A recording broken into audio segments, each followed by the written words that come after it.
What happened to My Hero Academia video coming in 1 week? It's coming soon. I don't know when. I can't promise. Oh man, it's coming, man. It's just shit. I don't, I don't know what to say. Yo, it's coming cause I got. Let me see here. I got a lot of videos planned over the next few days to weeks. So my whole plan here is that my hair, like right now, truth be told, I'm gonna probably focus on just Natsu no Taizai stuff, and then we'll get to My Hero Academia. All right. Man, No offense to them. Yeah. Hey, man. Yeah. I'm just saying. No, I respect that, man. I can't wait for Nanatsu no Taizai. I literally waited this 3 years just for that. Yeah, shit's fire, dude. That shit looks like fucking fire. Are we live? I think we're live. Let me make sure that we're live. I'll make sure that we're actually like live here. So on Twitch, we are in fact live. Cool. And on YouTube, I don't know if we're live on YouTube or not. Let me check YouTube real quick. I don't see it.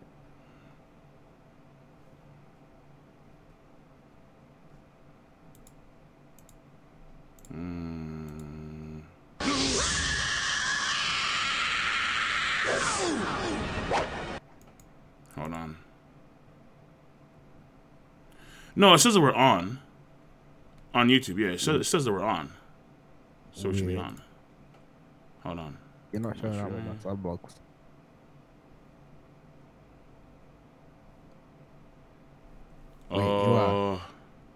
You're live. Okay, yeah, no, I am live. Yeah. Okay, yeah. I am live on YouTube. Yeah. I don't know why it took longer than anticipated. Yeah. Okay, yeah. Okay, cool. Word. All right, so we live. So we live on every platform. Nice. Okay, so live on Twitch. When we are live on YouTube. Most excellent. Yeah, that's right. All right, so I suppose we'll do this and no cam because we're keeping it in new school right now. So for bitrate issues, and I need to make sure the stream's gonna flow. Like I have most of my stuff minimized. I have most of my stuff deleted. No Photoshop on, no editing programs on. We got tabs for days that I've removed. So I'm gonna do it the old-fashioned way. Ladies and gentlemen, boys and girls, children of all ages, what is up? What is good? The king of lightning here today, bringing you guys and gals a live stream simulcast on both Twitch and on YouTube. We're gonna spend some time talking about the Mink. We're gonna spend some time talking about, well, honestly, it should be Mink focus, and then we'll branch out later on during the stream. Now, I plan to solo this because I had announced it like very late, because tomorrow I have plans. Tomorrow night I have plans, and normally I'll do it tomorrow night. However, let me see here. However, I said, okay, let me just do it today, because I know next week is going to be the holiday weekend, Christmas Eve, Christmas kind of stuff in America.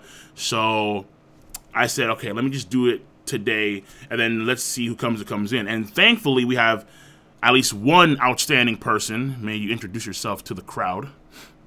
Yo, it's Yonko Productions out here today, coming through for the boy King of Lightning. That's right.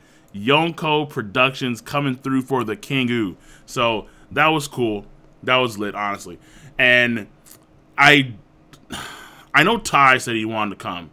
I'm not fine, like he can come. Like I'm not against Ty coming. Yeah. Just has to I don't feel like having this circle jerk argument again, where we just go in like legit circles and nothing is done.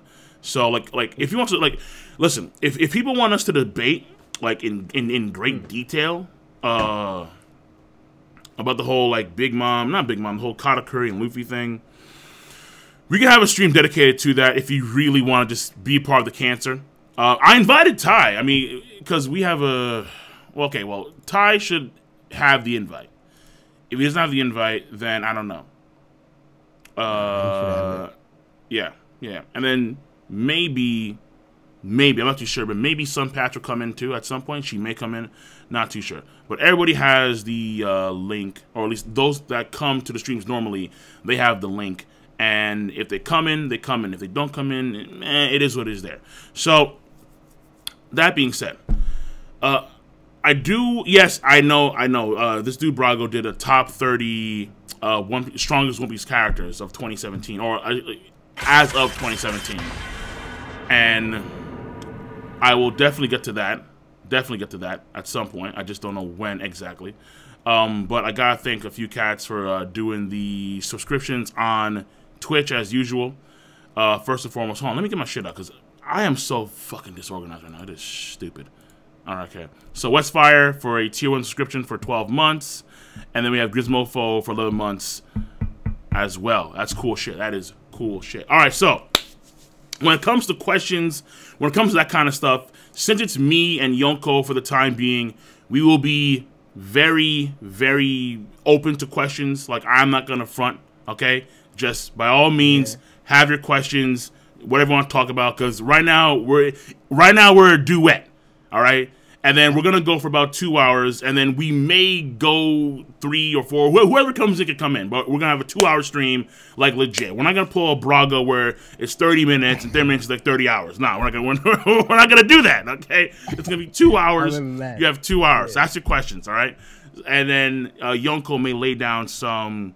He may lay down some major shit because this is Jump Festa stuff. Yeah, some big news, some, Morgan's headline, big news. Oh my God, because we have the Jump Festa stuff going on, and I gotta say, there's some stuff coming out that should be fire.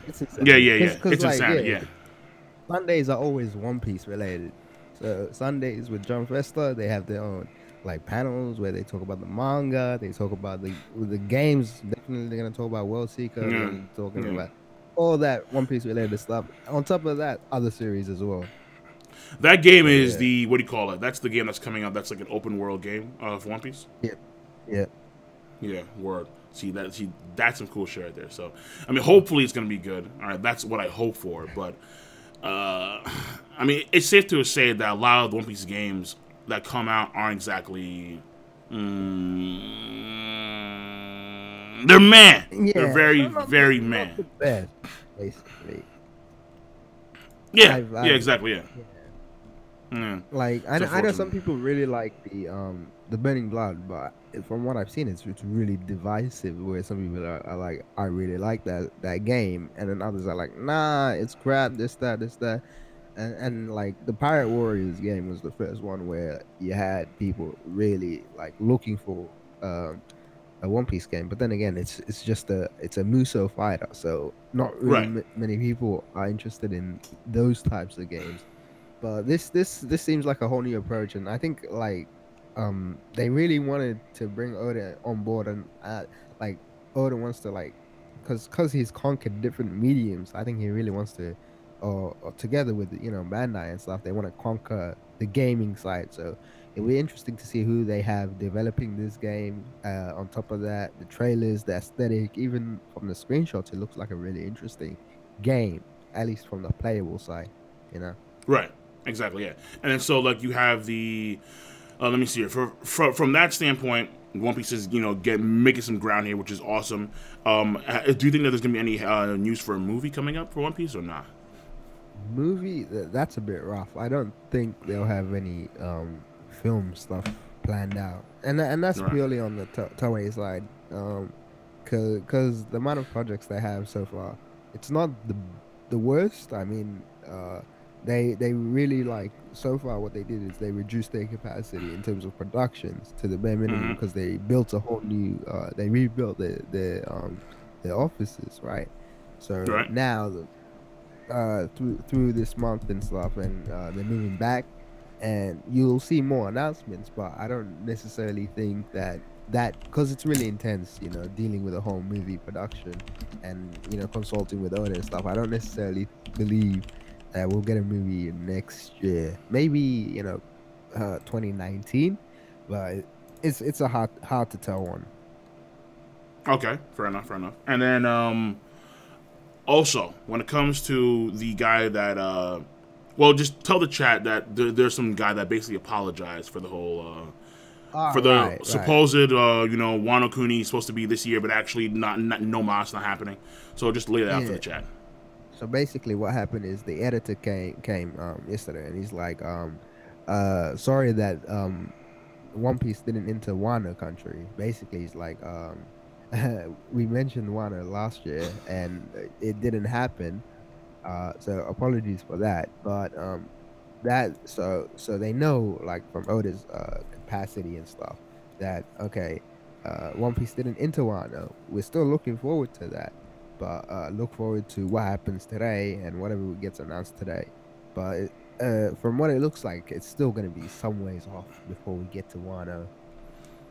Yeah, so that is the 411 on Wano Kuni. So don't be surprised if Wano Kuni is an arc that's gonna happen probably like late 2018, maybe at some point 2019, honestly, because it depends on how far we get through the Whole Cake Island stuff. Let's be real here. The Whole Cake Island stuff, we discussed it I think a few times here, but I think it's worth reiterating that Whole Cake Island currently has a lot of things to sift through when it comes to Sanji, when it comes to Katakuri and versus Luffy, when it comes to Big Mom. Right now, Big Mom appears to be in like the stay. I'm not too sure what you call it, but she's losing a lot of weight very quickly, and she may have a stamina issue as a result of that. So it may be easier to knock her out. Then we have the pudding coming in there. So like and then there's Germa, who are still God knows where, but Germa's gonna come back at some point. So basically, there's a lot of stuff that we have to cover for Whole Cake Island, and then that's gonna go probably, I would say, at least until March, maybe even April. And then after that, there's always that transition period of One Piece where we have, like after arc, there's always like a 2 or 3 chapter segment where we see how the world reacts to X, Y, and Z and the other. And then we get on to, like, let's say, like, the Reverie and that kind of stuff. So, ultimately, I'm expecting maybe around October, maybe even, like, December, we then start to transition to Wano Kuni. Maybe not even, like, be in Wano Kuni, but, like, transition over to Wano Kuni. That's what I'm thinking, honestly. Yeah, I mean, yeah, that makes sense. Because Oda, because of how expansive and how much of a big deal this arc is, I don't mind. I expect to see some transition chapters, repercussions, around the world stuff, dealing with the stuff related to the stuff that's been in the back burner. So, Dragon, Blackbeard, VV, all that stuff. Right. And right. whichever lane that Oda wants to take it in, he'll do so. But we do have to wait for those chapters to happen before we enter the next big arc. Yeah, I whether agree it with be that makes sense to me. or whether it be Wano. Yeah, all right, work, cool.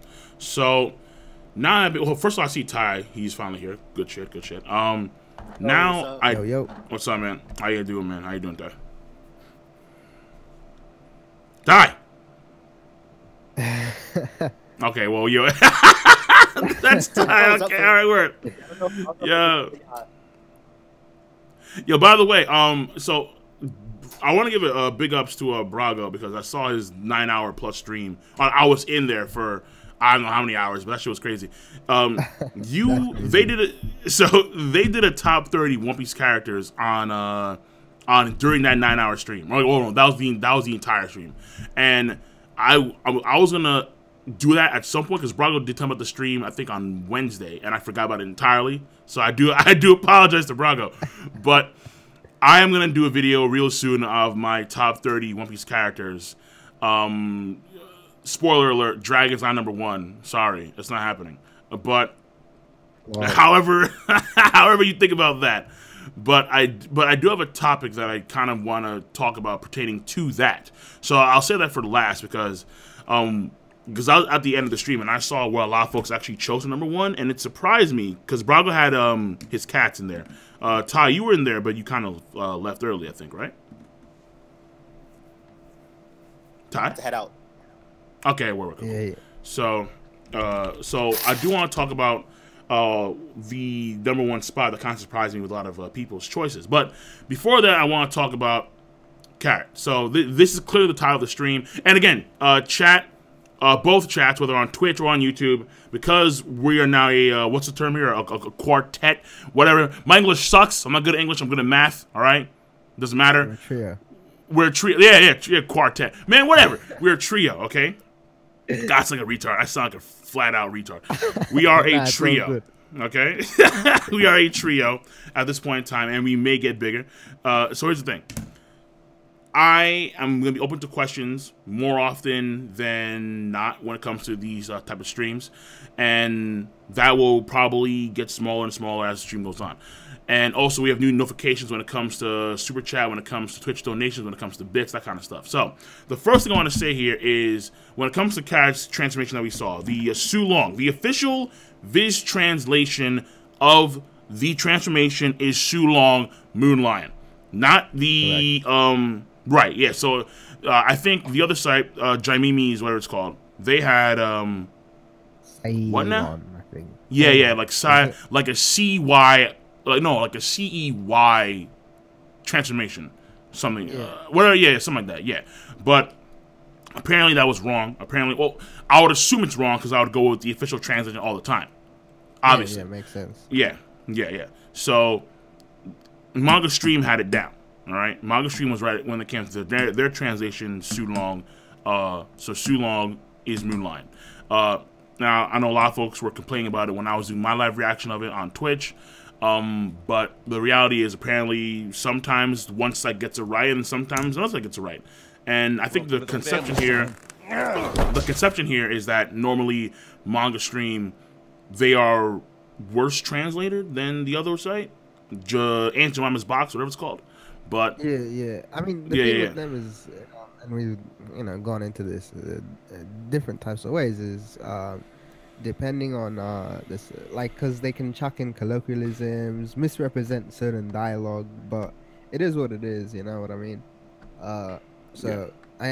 Like at this point in time, like, but then didn't you say you were gonna do your streams closer on release day, right? Yeah, no, I didn't. No, like when the chapter, last week the chapter came out, and then I did it the day of. Yeah. Like I did the Twitch stream the day of, and then when the live reaction came out, I think 2-3 days after. So normally, like, my live reaction comes on like like Monday, like Thursday or something, like Thursday, like the week after the chapter was released. But I'm getting better at that now. Yeah. Because I actually did that on Twitter. And by the way, you guys should follow me on Twitter.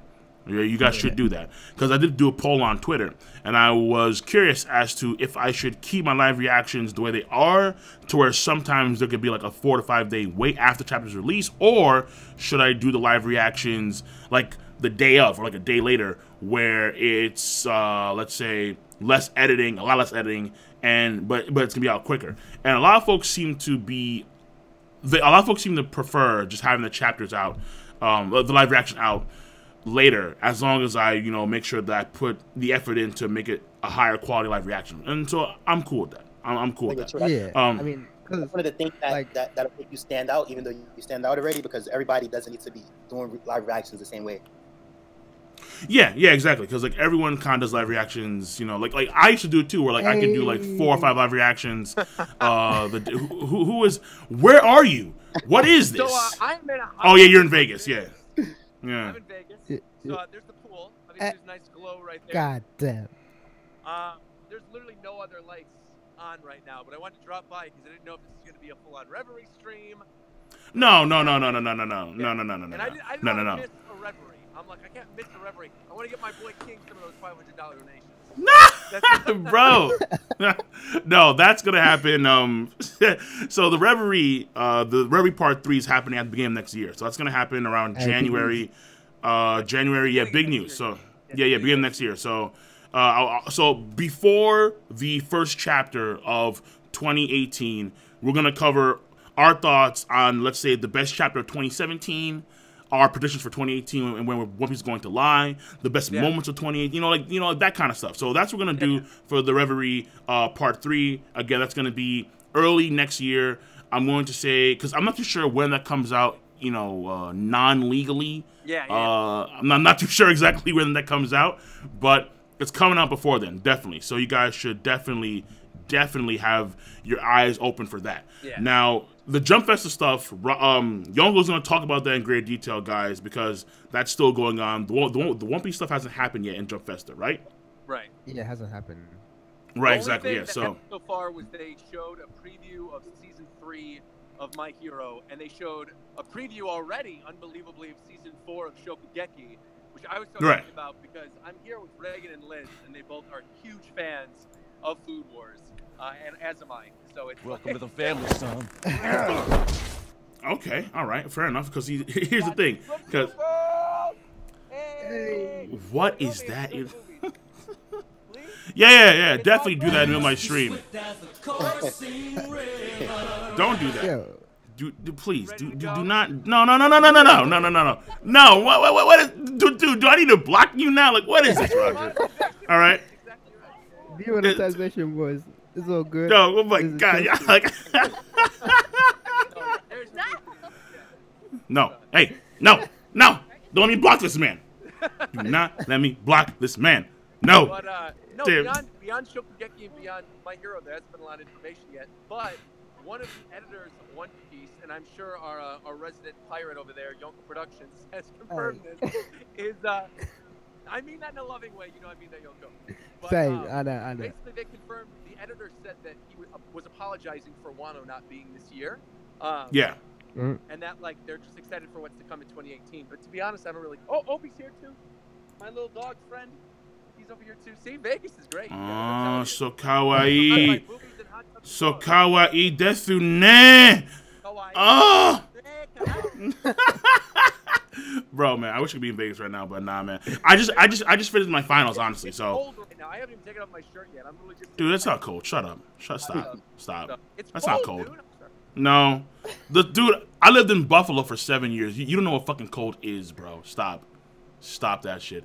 And this fucking bug is in my room, and I really want to kill this thing. I can see it. It's looking at me right now. Oh my God. All right, so listen, man. So I want to focus on getting back to all the Mink stuff, all right? So I want to get people's general thoughts on the Mink and the transformation. So first of all, let me get Yonko, because Yonko was in here first. So what do you think so far about the Seulong, the official translation, again, Seulong of Carrot? What do you think? I mean, fair enough.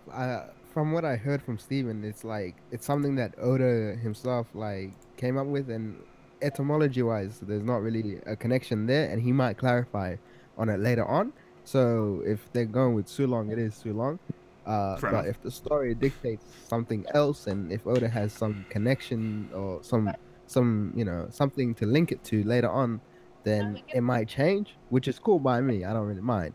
But the way it looks, aesthetically, the transformation is pretty impressive. I did enjoy like just looking at it and seeing how it turned out, because it's so cool, but it looks so it looks interesting, and it looks cool, and like Carrot just looks like a cutie, you know. Carrot just looks like bae, you know. I like that.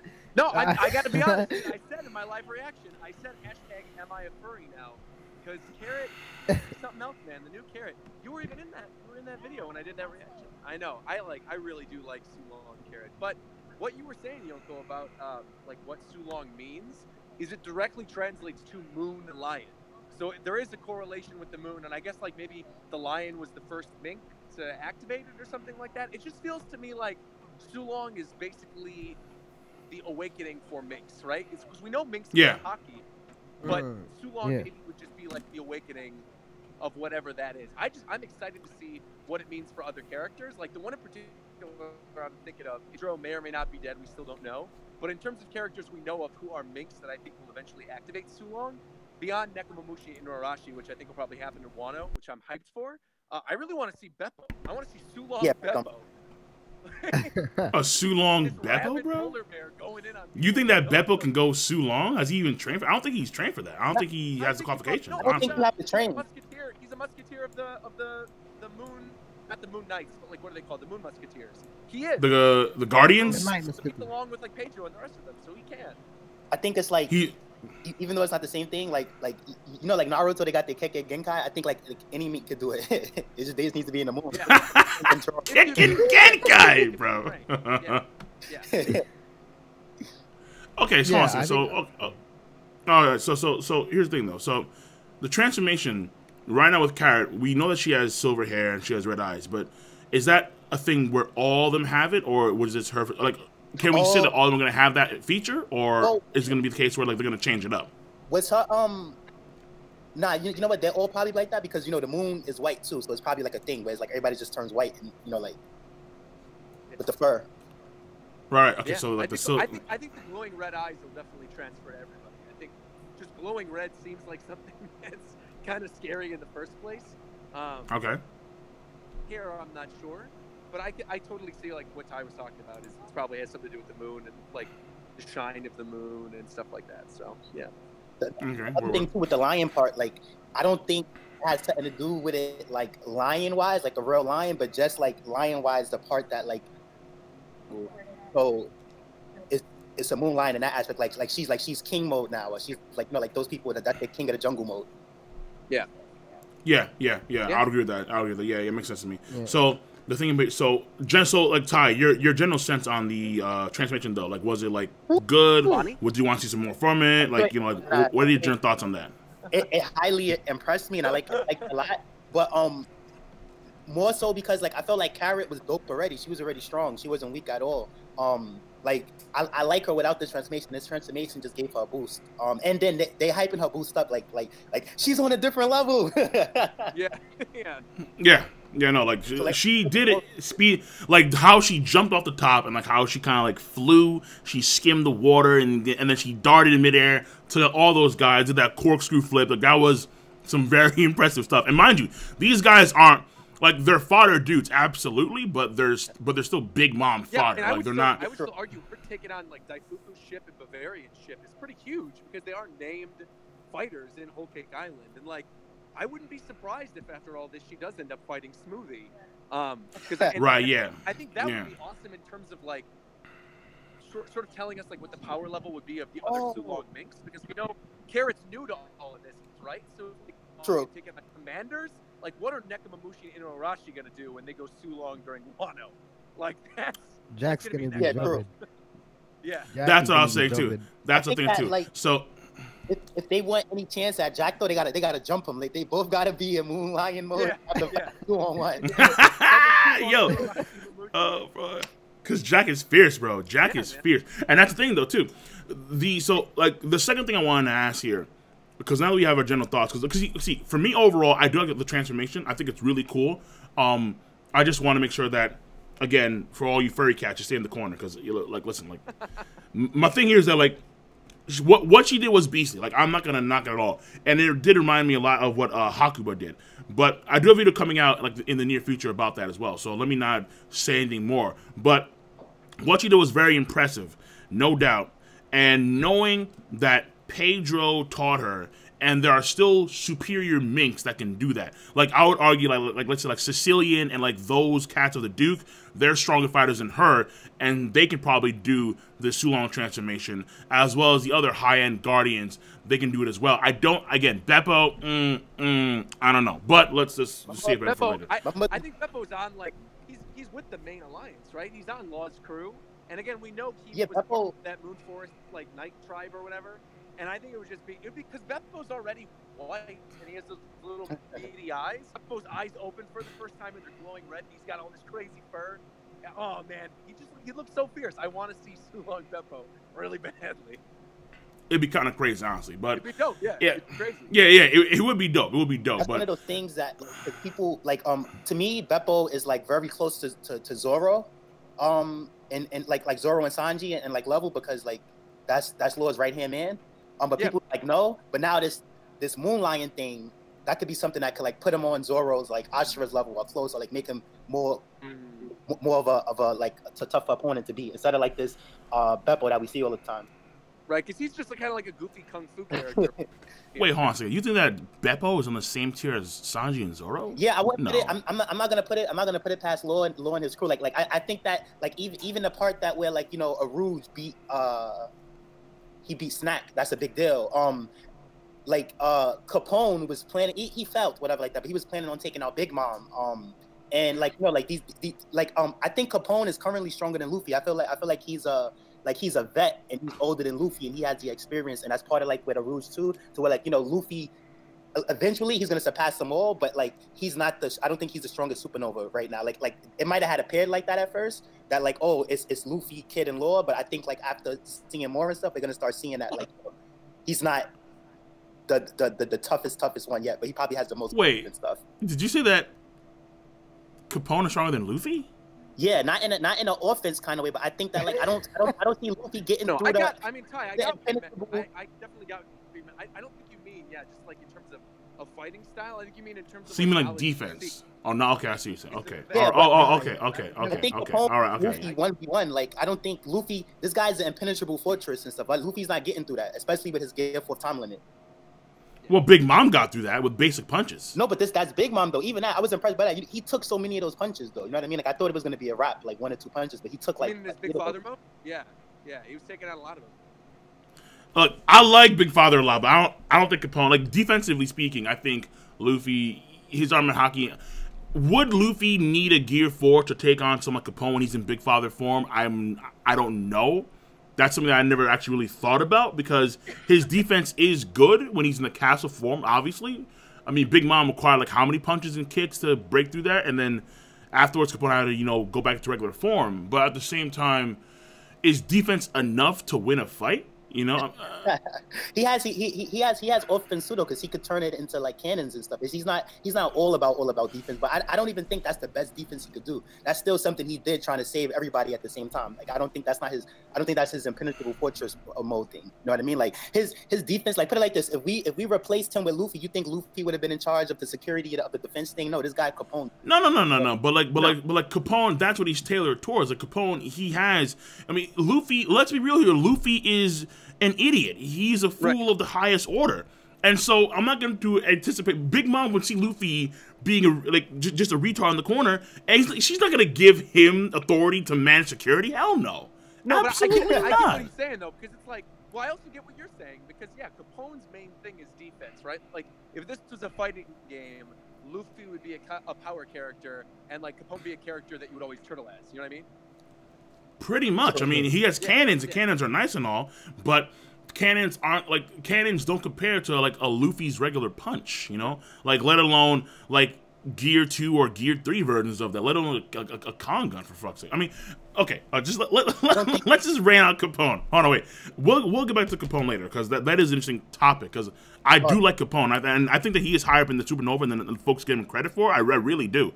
But especially what Jinbei said about him, where like pretty much like his bounty might not be as high as some of the other ones, but pretty much from what Jinbei said, he's just been like laying low. He chilled out. He was like reckless and crazy. Like he was just as reckless as Luffy, but worse. But he calmed down over the years and stuff. Right, yeah, because like he used to go headhunting for like top dogs, like all across the season, shit. But I mean, but he would join Big Mom just so he could take her out. I mean, Capone's bounty. That's why I think a lot of folks, and I agree with this. After all this arc is said and done, the 3 highest bounty raisers should be Sanji, Luffy, and Capone. 100%. Because Capone. Yeah, absolutely. Capone fights Oven too. Like I'm calling this out. If he fights Oven, watch him. There's gonna be child's play. He's gonna finish that. Like I don't even see that fight being serious. That's how strong I think Capone. Yeah, this one I'm like, Oven doesn't even really seem like a threat right now. After like the pound situation and like getting run over by a tank, he just seems like a character that's all right. We're gonna deal with him eventually. Yeah. But he's not like to me. I think the one-on-ones that are left, obviously Luffy and Katakuri. The way it's being set up, man, I'm telling you, I would not be surprised if next chapter we see Carrot versus Smoothie. And then beyond that, maybe like the Vince Smokes versus somebody. But I really don't think we're going to have a lot more one-on-ones. I think we're kind of nearing the end of the arc, especially that 1 a.m. timeline. And I think a lot of these characters are going to be taking on what happened this chapter with like Daifuku's crew and Bavarian's crew. And it might not even take a full chapter to get some of those characters. I think because they've been fighting for so long, that would at least make sense if they get taken out with another hit. Because it's like, well, yeah, they've been going since the wedding, you know? It's like we've been in continuous fights with them since then. So it doesn't seem like they're corrupt. They just get taken out there. I think. Okay, fair enough. The important ones are Smoothie and Katakuri. I feel they're commanders. And we already saw a Cracker fight, so that's that. And we're probably not going to see Snap. So I think the two ones are Katakuri. Yeah, fair enough. Okay, cool. All right, fair enough. So so I do like that, honestly. But I think that even after the 1 a.m. Period hits, there's still going to be a lot more to do afterwards, only because there should be like the conclusion with Sanji and Germa. Assuming that we're not going to, let's say, follow Sanji and Germa for a while. Well, Germa. a while. If they're not going to be there every they should be there every. I think that at least they should try and get there at the very least. But if they're not going to be there, then they should definitely make them a major focus now, because we won't see them for a while afterwards. And then there should be the whole pudding thing, because again, this comes back to the whole notion of, is this cake going to be really enough to take out Big Mom? Once 1 a.m. hits and they're at the location, and then Big Mom sees this magnificent cake, is it going to be enough to actually take her out? And then that should be, well, not really, because pudding, with her memory manipulation, it has to be the actual thing to take Big Mom out of the picture of the arc for good. And then later on the story, face Big Mom then. So now I want to get on to the next portion of this, and you guys take over for a little bit, because I need to kill this fucking bug in my room. I'm in a hot tub. I gotta bounce, man. Okay, fine. All right, do you, bro? I'll see you in the next stream, bro. So Ty, all right, man. The main referee, I got scared. I was like, please don't make this part 3. No. That you'll be there for sure. And Sawyer, we'll get his ass in too. All right, man. Take it easy, bro. Oh yeah. About oh yeah, go ahead, bro. Go ahead. Oh, about Carrot's strength, if Roger still is listening, like I think the best she could do is to beat the Focal at anything. Like I don't think she's, because come on, it's like Smoothie, she has to be stronger than Cracker. So like I don't think the Moon Lion transformation is doing all of that. Where like she could beat, like, yeah, she could compete with Smoothie maybe, but I don't think she can beat Smoothie. I think that like the best she could do, if even that, is beat the Focal. And I remember something that Pedro said. Remember when Pedro bumped into Smoothie and he was like, "Up, our chances is 0. We can't do this anymore, bro." You know what I mean? Like, mission over. Hold on, yeah. Hold on, give me a second. All right, just take over the street for like 2 seconds. All right, I'm killing this bug. Fuck that. Oh yeah. So when Pedro, and definitely stronger than Carrot, when he's seen Smoothie, he's like, "Yo, mission over. That's it. He can't beat her." And I don't think that like the Moon Lion thing makes it so that he can beat her. I think that just somebody like that, there's too much for him to beat, most likely. And if it's too much, it's probably too much for Carrot. But I do think Jinbei has a chance to beat Smoothie. Like, that's probably not I do think. That's probably not something. You're making. Yeah. I agree with you with regards to. Okay, all right. And especially how Jinbei told Luffy, like, "Yo," I forget exactly what Jinbei told Luffy, but remember Jinbei said something like, "Yo, get Katakuri, like, yo, put it like, yo, like, handle that. Like, I don't care if he's right hand man. Like, take care of that. He's attacking the crew." So if he told Luffy that, I could see him being like, "Yo, I gotta, Luffy's dealing with Katakuri. I gotta like take Zoro place right now." He's not gonna say that though, but you know, like, I gotta take Smoothie. I gotta stop this. So here's the thing about Carrot and Smoothies. I think Carrot's impressive right now, but her main thing, and by the way, someone did donate, I think earlier, Ty, and they said, you talk so fast, bro. Just slow it down a bit, bro. Like, I mean, that's just you. So like, I ain't gonna knock him. But here's the thing. So fucking bugs, man. So here's the thing. I think Carrot's impressive, and again, I do have a video coming up soon about this, so I don't want to go too much in detail. Keep some of that on the down low, but know here that Carrot's forte has been upped dramatically. So her speed is her forte, and that's been upped dramatically. Then you have her Electro, which has been amplified, I'll say, a few times over, and then her strength itself probably upped as well. So, but like the main thing here is her speed and her Electro have been enhanced. I don't think that's enough to actually. If she fights Smoothie, it's gonna be a clash, like a Big Mom and Luffy thing. I don't see it honestly being like an actual full-on fight. In fact, what I see here is, again, I think her fighting Perospero makes the most sense. I think Daifuku should be safe for Sanji. And again, Oven for Capone, that makes sense, because that's what's going down right now, probably. And then, or not right now, because Oven's going to keep on chasing them. I don't doubt it. So, like, they're all meeting up, I like to see, to have this one grand battle. And Carrot's going to have to probably fight somebody, because the transformation, I think, stays as long as the full moon is up. Yep. That's my assumption. I can't, like, we don't know, but, like, that's what I would guess. So there's gonna be plenty of time for her to be in a state while taking on high-end opponents. Smoothie should be as powerful, if not even more powerful, than Cracker, based only on bounty. She cannot beat Smoothie. She can maybe clash with Smoothie, but the only cats that are there that can actually probably... You have to be around Luffy's level to actually take on and then beat Smoothie, and then the only person that's on their side like that would like that. Okay, well, yeah, that's the thing. Is Jinbei as powerful as current Luffy? I have to say no. He's he's not. You think but he I is? think he's right there though. Like not for nothing. Like I think he's stronger than Zoro. I think Jinbei's stronger than Zoro. Like he used to be a warlord, and that's a big thing. And I still think this too. Like this thought of mine doesn't change. Like you seen what happened. Even though at that point nobody could have beat Kuma, even if Luffy was around. But I don't think Zoro or Sanji, like they're not messing with a warlord. You know what I mean? They're not messing with Law. They're not messing with Doflamingo. They're not messing with these people on that level. And Jinbei still used to be that. Like I don't even think that they have hockey now, but I don't think Zoro's messing with Crocodile still. Like Crocodile's a monster. Like if you've seen a Marineford and then Impel Down. Jinbei being stronger than Luffy, I think is, or no, as strong as Luffy, I think is a stretch. Because, no, I'm not Luffy, like, Zoro. Less, Zoro. Not as strong. Yeah, so Zoro, like, okay. My thing about Zoro is that Zoro, I think, has to do a lot more, because I think arguably we've seen more from Jinbei as opposed to Zoro. Because Zoro, what? Zoro did fight against, he fought against Monet. Fought against Pika, but Pika wasn't really like a fight. Like the dude ran like a bitch. Like he ran like a bitch, and then Zoro did like one big move, and then cut. Okay, like Zoro, he has fantastic DC. Like he can destroy a lot of shit, and that's obvious. But Jinbei, especially in the water, has like technique up the wazoo. So smooth, and considering how they're already, how do you say? They're already in an area that advantages Jinbei because they're in the middle of the ocean. Jinbei is going to be fairly powerful. I mean, honestly, I would still give Zoro the edge. I really would.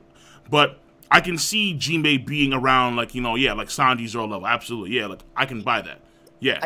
I think he's a little weaker than Luffy, but stronger than Zoro. Because remember on Fishman, I think that was Fishman Island when Luffy and Jinbei, they fought for a bit. When they got to the argument.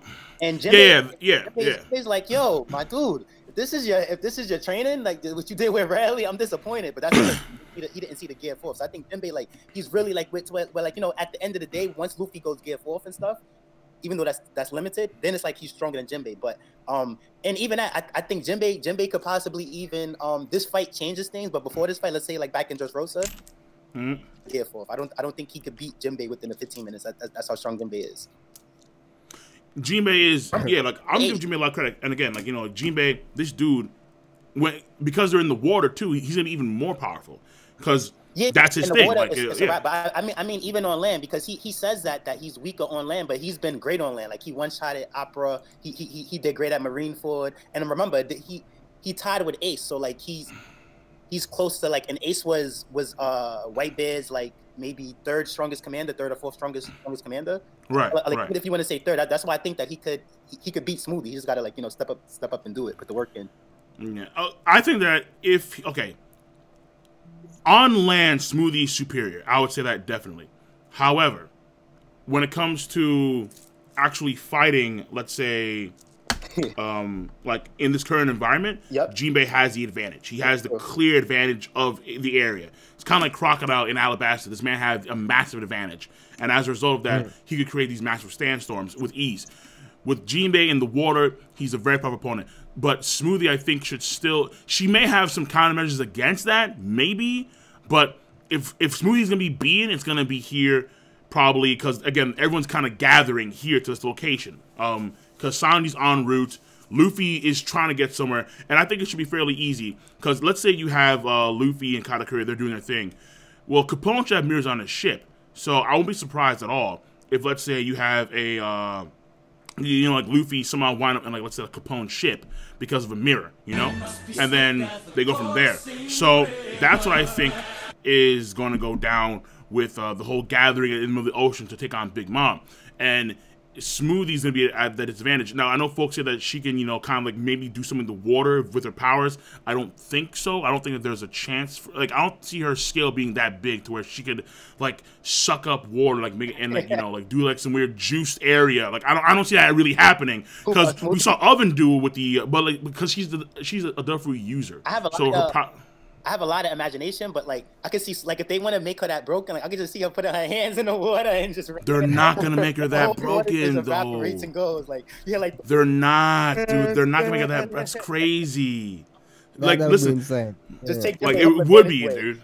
dude. Like, there's a huge jump already in power, I would say, between Cracker and Katakuri. And Smoothie's somewhere in the middle of that power gap, according to Bounty. Granted, it's just Bounty, so Bounty's not like a good measuring Not just tool, Bounty. but I think that like she's that like it's Katakuri, her then Cracker, like she's the second like Cracker, because look, like after it's like Snack was the last, that's why Arouge fought him. Then they sent the next best thing, which was Cracker. And then you know, but Smoothie and Katakuri's higher. Even like Big Mom, like her said about it, it's like, oh, like let me send Cracker. Like I know he can't mess with Cracker. That's probably why she didn't send Smoothie. Like sending Smoothie would have probably been worse, but she was just like wanted to see if Luffy was all talk or not. okay, fair enough. So, Bruh, Jinbei how does Smoothie. the chat? Well, The what? chat is like Jinbei is not stronger than Zoro. Jinbei They is reckon. stronger than They Zoro. reckon. It's like I y'all don't- fans of Zoro, so y'all don't. It's like I think he's as strong as Zoro, honestly. Like I think in the water, and specifically in the water, he is as strong as Zoro and Sanji. That's what I honestly believe. Because Honestly- that's a bad thing to use, because like I use that too. But I think that like in the water, he's like going blow for blow with Akainu in the water. Like Hold up, whoa, like, wait a minute, hold nah, on. that's a bit Akainu. much. the Listen, water. Yeah, that's a bit much, dude. I mean, like, That's a bit much. Akainu, like, because Akainu, with his magma abilities, he should be able to make massive land platforms and just like, kind of like Aokiji, where Aokiji, the water doesn't really affect him that much because he just turns ice right then and there. Well, Yeah. with Akainu, I mean, Kizaru can de facto float, as can Fujitora with any substance that he has. Akainu could just make fucking platforms and just chill there, honestly. I mean, Jinbei is devastating with the water. He really is. Because, like, okay. I think the water is like Jinbei's moonlighting thing, but like that's his like he really gets crazy in the water. Like we seen it with what was the guy named Hardy? Horty. Yeah, Horty. But like Horty was like, like in the water he was, very he was still very mad, but he had a lot more aqua-based techniques. That's the thing. So like the water bullets on land compared to in water are far more powerful, and he could do a lot more of them, obviously, and even change the bullet structure to the kind of have like shark heads. But here's the thing, though, Horty Jones is not proficient at Fishman karate, where Jinbei is like the master of Fishman karate. Like he knows like the crazy whirlpool shit. He knows how to like change currents, like grab currents, like throw them up into like the sky and shit. Do like aqua spears and shit like that. So like the dude's devastating. The mastery of his power is crazy. This is why like I think he's stronger than Zoro. The other thing too is that this I believe this was said. He's like first son of the sea, and he's the strongest. He's the strongest fisherman. They said, right? Yeah. Yeah, I so- believe he is the strongest one. Yes. So like if we go back to the minks, how the cat and the dog vipers are the leaders of the mink and how strong they is, that's like Jinbei, but just to the fisherman people. Like he's on like and I think both of them is stronger than Zoro too, especially if they're gonna fight Jack. But Zoro will surpass them soon. It's like that too. To keep this in mind about all of that. I'm not saying that Jinbei's stronger than Zoro. He's gonna always be stronger than Zoro. But just at this moment, like as time goes on, Zoro will surpass Jinbei and Sanji too probably. But right now, Jinbei's stronger is what I'm trying to say. Fair enough, because like, my thing is that right now, with the advantage that he has in the environment, like, because that always plays a crucial role when it comes to power scaling here. And when you look at Sanji, when you look at Zoro, those two, at base levels, they are extraordinarily powerful. Jinbei, I would say, at a base level, is weaker than those two, but not by that much. You give him the water, and then he could be... I think he's stronger than what you're giving him credit for. Well, no, like I think he's powerful, but I think he needs the water to be that. Like on land, he's devastating because we saw what he did to he wasn't on water, though. Watasume. They was on land though. It's like we seen him like on a whole kick. It's like, all right, I just never seen Jinbei be like I never seen him fail and be like only if I was in the water. Like he's just been doing impressive like every single time we seen him. Yeah.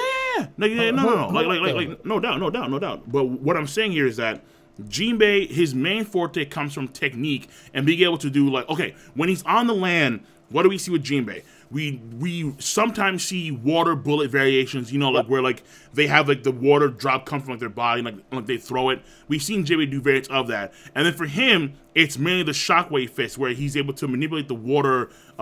He's able to manipulate the the water droplets in the atmosphere to where he can make these shockwaves in the air. And that's what we've mainly seen with Jinbei. But he lacks, but from a speed standpoint, from a strength standpoint, from other standpoints, I think Sanji and Zoro are superior, honestly. See, And then he has fisherman karate and stuff. So yeah, and plus on top of that, he went toe to toe with like Ace for 10 days. Like that was a feat that exists. like he did. Like again, like I'm not knocking the dude, like, but like. But again, like, we don't know how powerful Ace was way back when, because this is before he even joined the Whitebeard Pirates. Like, my assumption here was that Ace would only get stronger as time goes on. So Ace, let's say when he was a Whitebeard Pirate member, like, let's say midway, when he was second commander, was stronger than Ace when he was just the captain of the Spade Pirates, or whatever they're called. So, yeah, so Jinbei, he's fighting an Ace that's not as powerful as Ace that we know, or that was, that was the second commander of Whitebeard Pirates. Like, that's what I'm saying there. So it's an impressive fight. The level that Ace was on, though, I don't know if this was before that fight or after that fight, but it was either before the fight or after the fight. But Ace got offered to become a Shichibukai, and he turned it down. So this dude was strong. You know what I mean? He just ended up going on the Whitebeard, but he was Shichibukai level. You know what I mean? Like again with that, like that's a big deal. And then he fought Jinbei, who was a Shichibukai. So it's like, I give Jinbei all of that credit for. Like I don't want to underestimate him or take any of that away. Yeah, and no. Of course not. Like I'm not underestimating Jinbei. I'm just saying that, like, because of the water, I think Jinbei has that. I would say that Jinbei is okay. Truth be told, I would say that Jinbei is stronger in the water. But he needs to be stronger. But he needs to be in the water. When he's not in the water, he's not as strong as Zoro and Sanji. I think he beat Zoro and Sanji on land, though, because like I don't think so. No, I don't think so. Marineford, he made quick work of what's his name, Moria. Like Jinbei, the only person who Moria's a bitch. What? No. That deterrent he pulled on that arc of his, which Luffy needed like Nightmare Luffy to beat him. And then keep in mind that this guy. No. He needed Nightmare Luffy to beat Luffy Oars. He needed Nightmare Luffy to beat Luffy Oars. And in fact, he didn't beat Luffy Oars. What he did was that after Nightmare Luffy was over and he saved his friends, what they did was that they did the whole team combo thing. Remember how, like, you had Sanji, he took the giant chain thing of the ship, he wrapped it around Oars. Zoro did the 3,000 whirls to make Oars' body kind of stand upright and shit. Like, Chopper coordinated the whole thing. Like, one of Chopper's best moments, where he coordinated the whole fucking thing, and then Luffy did the giant bazooka in Oars Jr.'s face to break his spine. So he didn't need the Nightmare Luffy to beat freaking Gecko Moria. Gecko Moria was a bitch. Gecko Moria, he needed the shadows. Gecko Moria, I mean, even when he fought against Jinbei, he needs to grab other cats' shadows and use them temporarily, and then even still, Jinbei one-shotted him. But that's the thing, though. It's like, yeah, like for that character, like, yeah, Zoro and Sanji, they outpower him in a way, but it's like I think his abilities allow him to like beat Zoro and Sanji. Like, maybe right now Zoro and Sanji is better and they could beat this guy, but to me, that was just like recently happened. I'm looking at all the Chichibukai pictures right now. So here's the thing: they got Jinbei beside Boa Hancock, Doflamingo, Crocodile. You know what I mean? Mihawk. Yeah. That level of dude. You know what I mean? Like Zoro and Sanji, like you know what I mean? Like maybe like they're not on those people. They're not on those people level yet. Cause like every single time a Chichibukai comes, it's always Luffy who has to do it, who has to win, who has to beat this person in the end. And I forgot which Chichibukai it was. I don't know if it was Enel, but like how Enel just one lightning bolt took Sanji out. I think it took 2 to take Zoro out. But it's like every single time they interact with Zoro or Sanji, it doesn't be good. It's like you see a massive power difference. And even sometimes when they mess with the main arc villain, even if it's not a warlord. Okay, but what I'm saying here is that Jinbei has technique. Yeah. He has fantastic technique. But that alone is only like a small fraction of overall combat ability. He has amazing technique. He can manipulate water. He has the ability to do shockwaves because he's in land. Because hold on, this offense thing is I think it's just Jinbei's style. Like he's calm and collected, but they say, what is Fishman? They're 10 times stronger than a human or 100?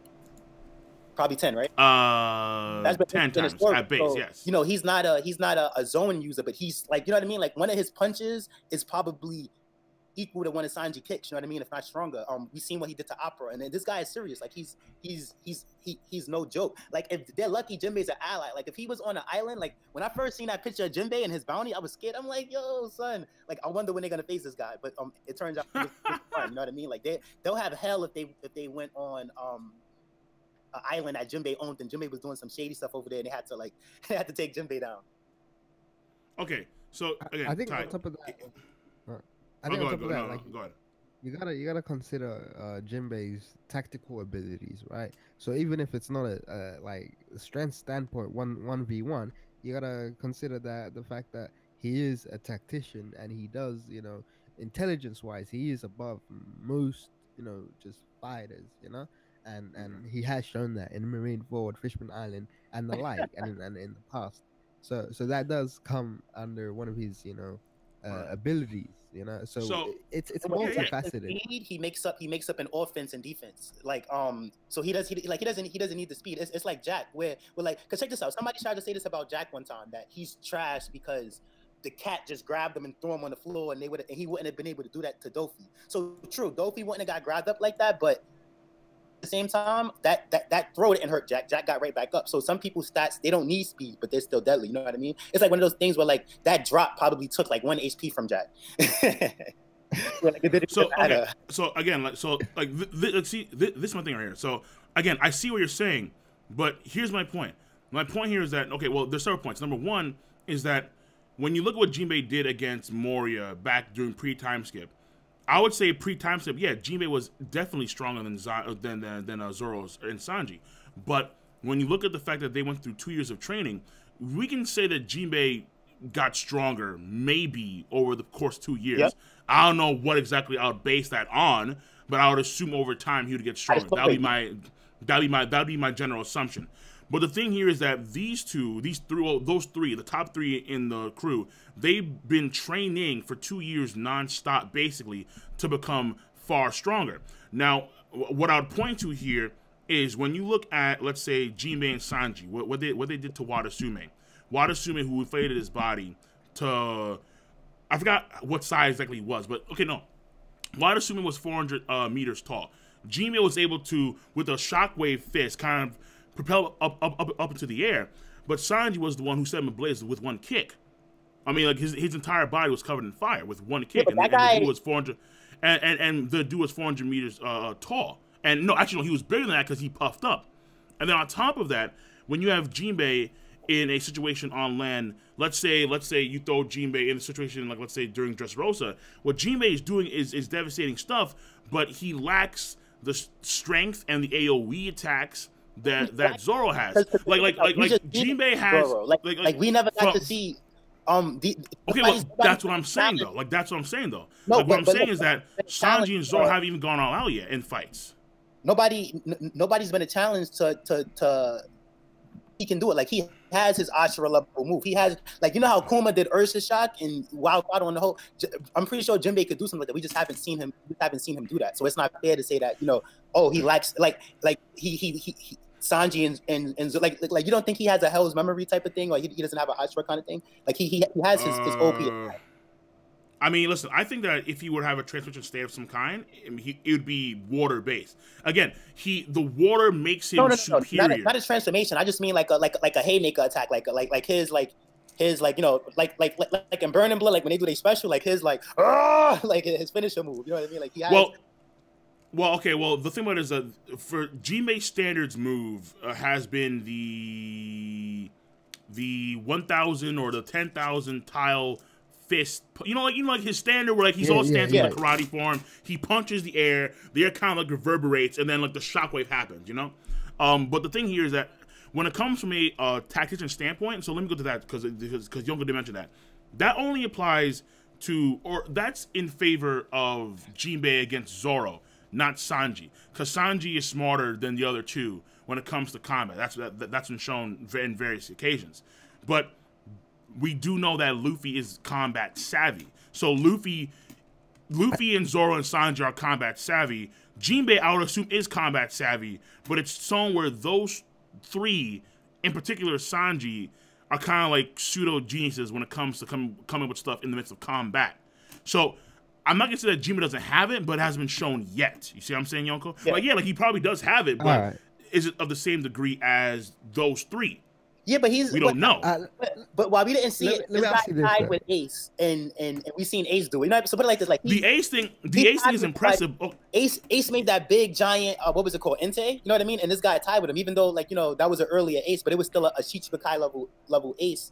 You know what I mean? Like, and we seen Doflamingo do his heavenly string like greatly. Like they vary in power even greater than the vice admirals. The vice admirals are their spectrum is huge when it comes to how powerful they are. It's massive. But when it comes to true. But I think the Shichibukai though, like even now still like Luffy's the only one who can beat these people. Like it's like Zoro can't beat them, Sanji can't beat them. So and Jinbei's one of them. It's like that's how strong they are. Even like how Hancock had a hockey when Luffy didn't, and like these people is on like even that like Jinbei Ben had hockey most like, you know what I mean?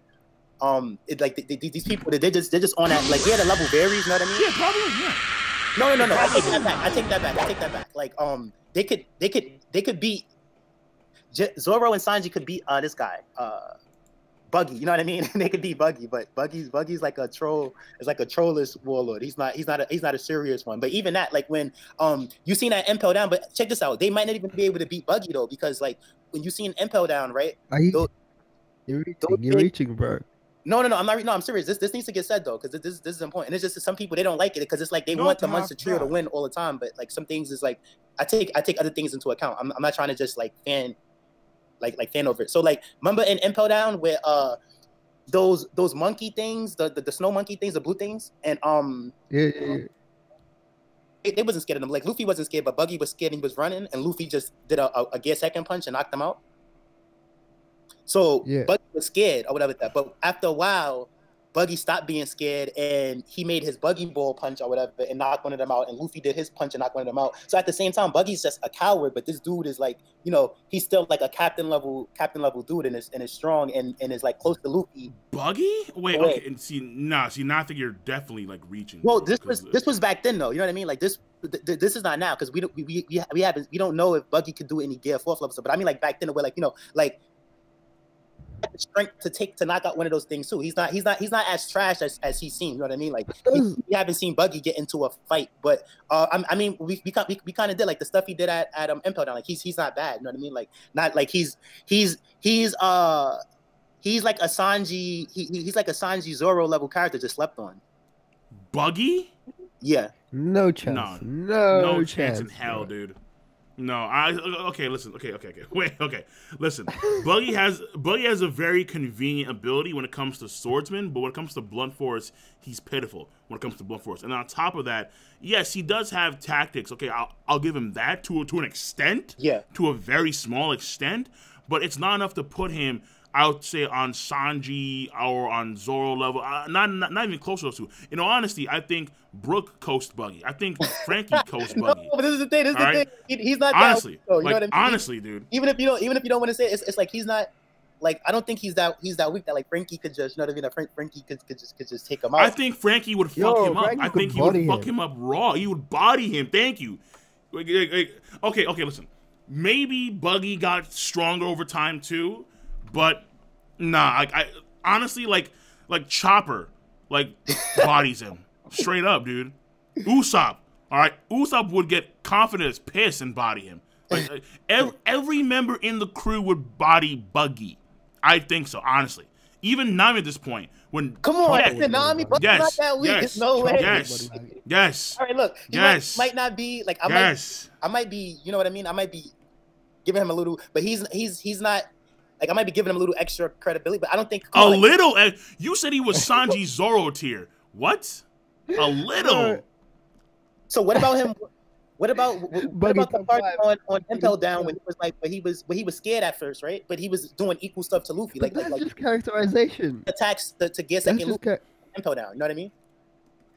He was punching fodder. They were punching No, fodder it for the wasn't water though, longest. because those things was running stuff down there. You know what I mean? Like it was. Oh, you mean the manticore lions and shit? Yeah, Those yeah, things? yeah, yeah. Those scary. Oh, come on, man. I mean, it's fodder. And That the awakens that's going and still all of that. the war. Nah, like if Buggy wasn't like, let's say, level 5 with Luffy and he was punching those wolves and shit, okay, then maybe you could say that Buggy's like his weird flying fist pistol thing was like half the strength of Luffy's. I mean, like not even. No, I'm sorry. Like, this is ridiculous. No, No. I mean, it punched the thing. Stop. Baboon. Stop. Wait, Ty. What are we talking about, boys? How's Ty. everyone doing?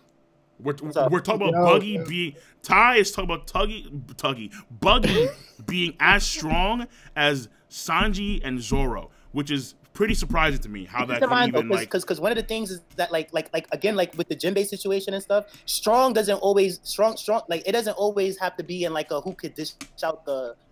Of course, dude.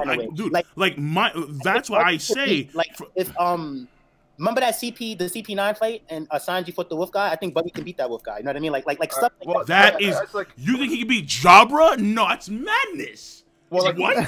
I don't know. Like it's kind of hard to like gauge Buggy because he's basically a gag character and Oda's like favorite character. So I don't really know. Like, what's like the point of like gauging Buggy's strength at this point? Do you think he's gonna be relevant in terms of fighting strength?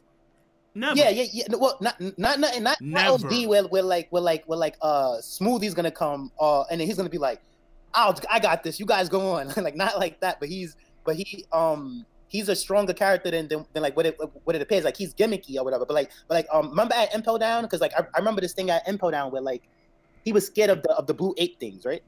The blue gory? Yeah, those things. And Luffy wasn't. Luffy was knocking them out. Okay. And then he's like, okay, I can use Luffy. But then it got to a point where like Luffy punched one of them with a gear second punch, and he did his Buggy arm punch thing, and they both knocked one out and sent them flying. Whereas like when this guy is not scared, he's actually like he's on par with. It was also the case where Buggy went like all out on one, and it just got right back up, and then Luffy beat it.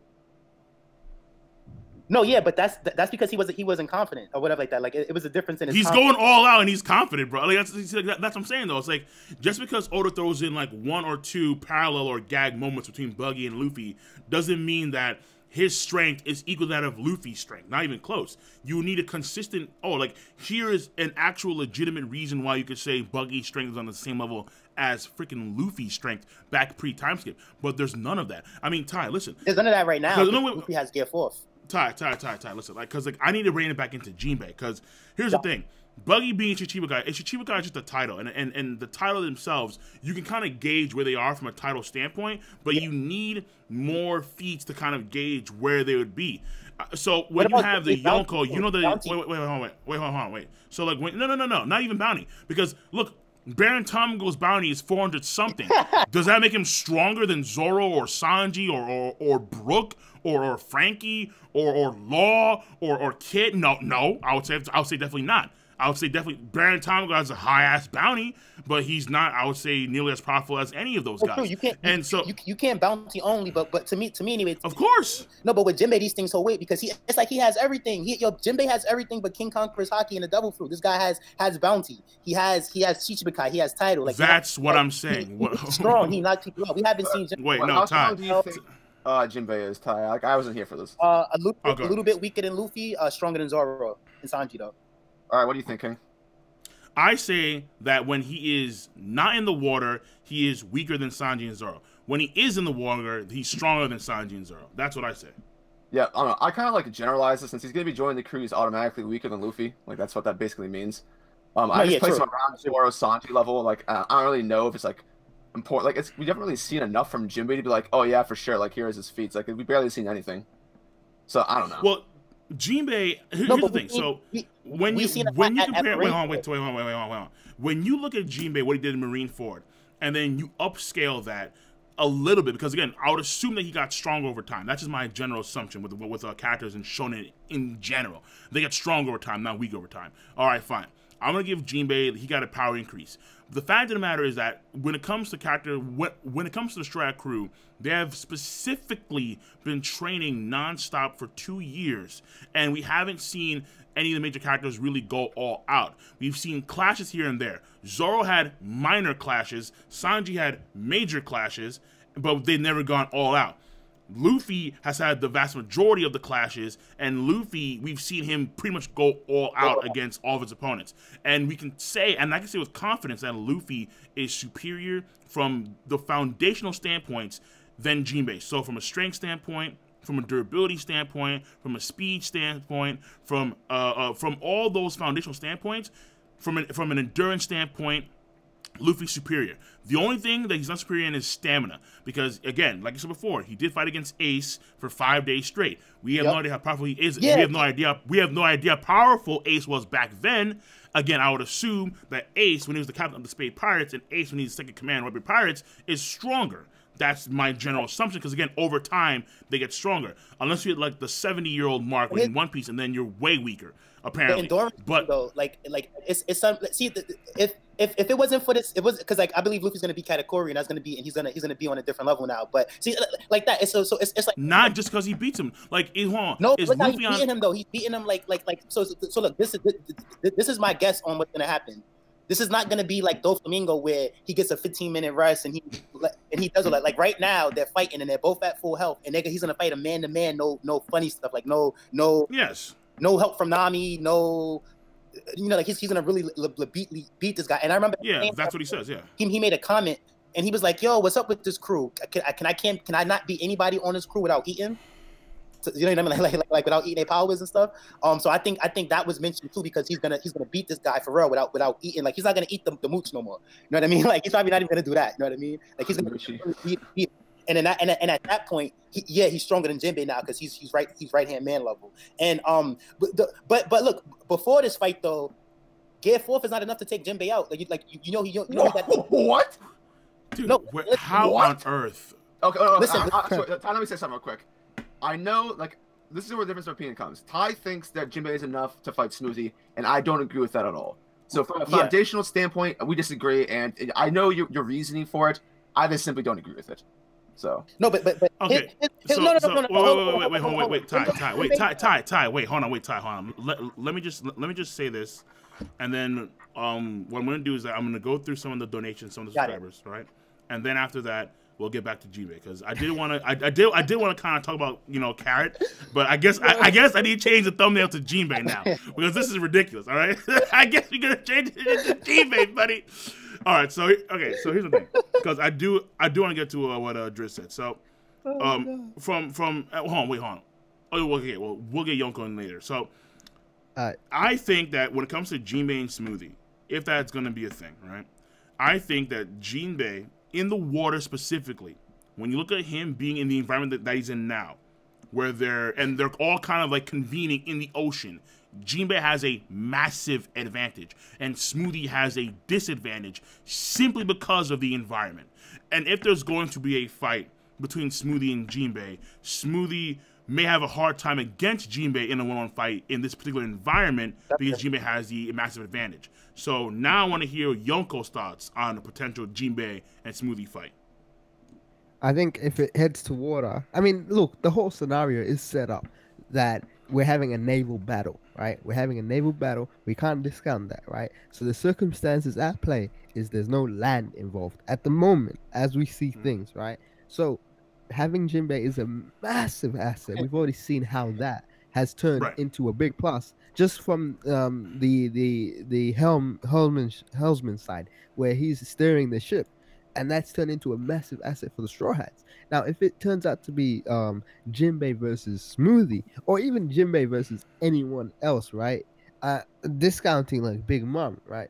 There is like being in water, having this naval battle turns into a big advantage for Jinbe.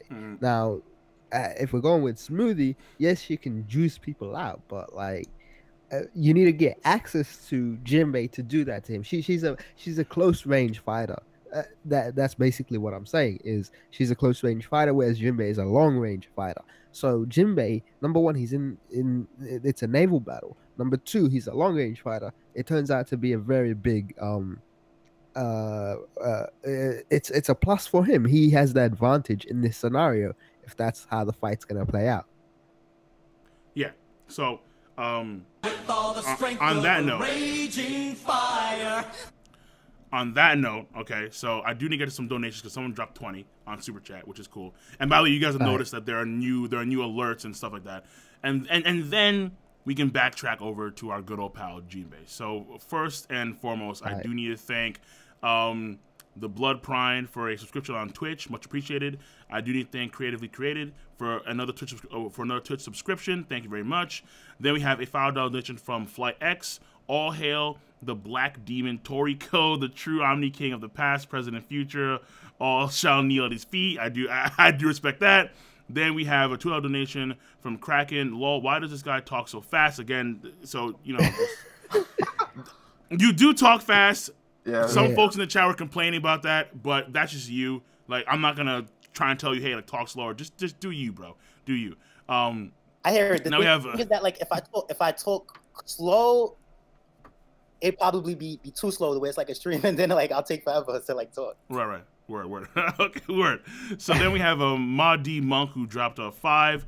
I'll be king of the pirates and be a mad monk fanboy to please your god. Also include oven is top 3. One more pound is Yonko level. Yeah, so folks want me to do the whole. Listen, like I said before, I saw Brago stream that 9-hour like holy shit stream. Long as fucking piss. Jesus Christ, man. I will do a top 30 list and then I'll do a video on it. Don't worry about that. I have it written out right now. Dragon's on number 1. I'm sorry, just it's not happening. Good man. And then I'll do a video on that. And then if what I'll do is that I'll try and bring Brogdon for a stream, as well as you guys for a discussion on the top 30 listing. If you want me to do that. Now, Ma D Monk donated 2 again. Whose boobs are better? Dadan or Lola? That's nasty. I'm not gonna get that at all. I'll take Dadan. That's not. Oh my god. Oh, no. Dadan's like 80, bro. Oh, I don't care. Shit. Lola's like, oh, you know what? I'm not. Okay, I'm not. No, I'm not even about it. So Westfire on Twitch donated $1. Judge versus Oven battle the top 5. Carrot versus Smoothie battle the top 1. Okay, another donation. I feel pretty hyped about Inarashi and Nekomamushi Seulong forms. I mean, if Cap was one willing to avoid a fight with a handicap recently tortured and damaged Nekomamushi, who are those two going to be like when they transform? Okay, well, basically, Nekomamushi and Inarashi, when they transform, and then they'll fight against, I would assume they'll fight against either the Shogun or they'll fight against maybe Kaido himself. They're going to be beastly. Because, again, what's enhanced here is apparently their forte. So when you look at Carrot, her speed got upped dramatically when she went to Seulong State. And then on top of that, her Electro was amplified as well. So the same thing here. So Nekomamushi, he looks to be someone that's very strength-oriented. His strength is going to be upped, like, dramatically, too. Like, he may be on some Jozu shit where he's throwing icebergs. Who the hell knows? So Nekomamushi is going to be upped even more so. It's going to be crazy. Arashi, I'm not too sure exactly what his forte is. He seems to be more technique-based. But also, he did use a lot of Electro-based attacks. So one thing is that his Electro may be enhanced by even more so than Nekomamushi, and he'll do even more crazier techniques. But they might again, like Monster Point Chopper in a way, like that kind of power up, where like they get bigger and stronger and all of that. Yeah, because like they do seem to change physically as well from their transformations, because Kara did. So that may be a possibility as well. Now, let's get on to some more stuff. So, Larry donated 5. Brook versus Smoothie. We haven't seen Brook pushed to his limits yet. I want Brook to die, bro, please. Yeah, because honestly, like, I think, because you can make the argument that, the argument here could be maybe that Brook could negate her powers, because her powers are, like, you need liquid in your body, but he's bone, and there's bone, like, she could maybe drain the bones, too. Even just like, she could go that far as well. I mean, like, right. I mean, like, come on. I mean, she has a sword too, so she knows how to do some sword stuff. Like, I don't doubt it. Like, she could probably do maybe not like flying sword techniques, but she has some sword stuff. And Brook fighting with her, like, and when I say fight, I mean a clash, because I don't think honestly anybody's gonna fight Lady Smoothie in like an actual full-on one-on-one fight. I think that we're gonna see our clashes against Smoothie. So maybe Cat clashes against Smoothie, maybe Brook. If anybody, it would be Jinbei. Yeah. But again, that's very situational. Well, I think she does.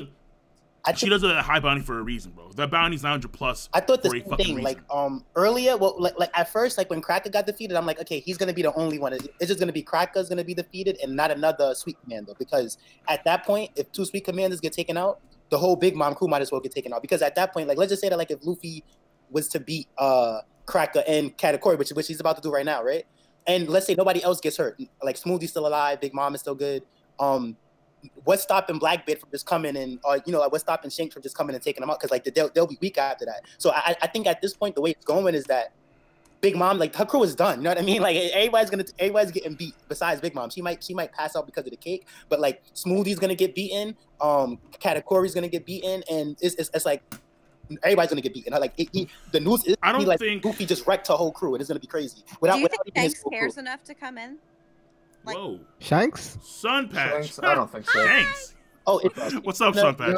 Is Shanks gonna We're gonna show give up? it intro. I'm sorry, I'm so late.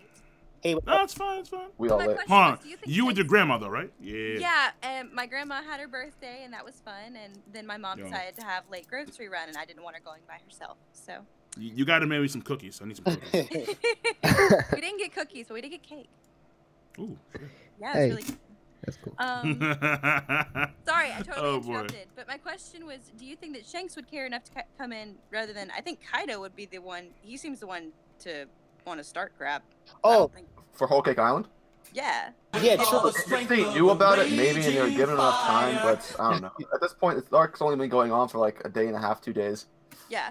It'd be Yeah, kind of cool. hard to fit them in there unless they were like Honestly, already what I'm nearby. most excited about is seeing the other half of the Straw Hat crew reading headlines. Because Yeah. they're going to Yeah. read headlines before Yeah, no, they the are. other They half are. of the crew gets to them and tells them what the heck happened. Zoro's gonna be the Yeah. baddest. Zoro's gonna be like, "What? You left me out of that? Like you took out Big Mom's crew and like." But that's assuming But that's that not gonna they're happen. actually allowed to go to Wano.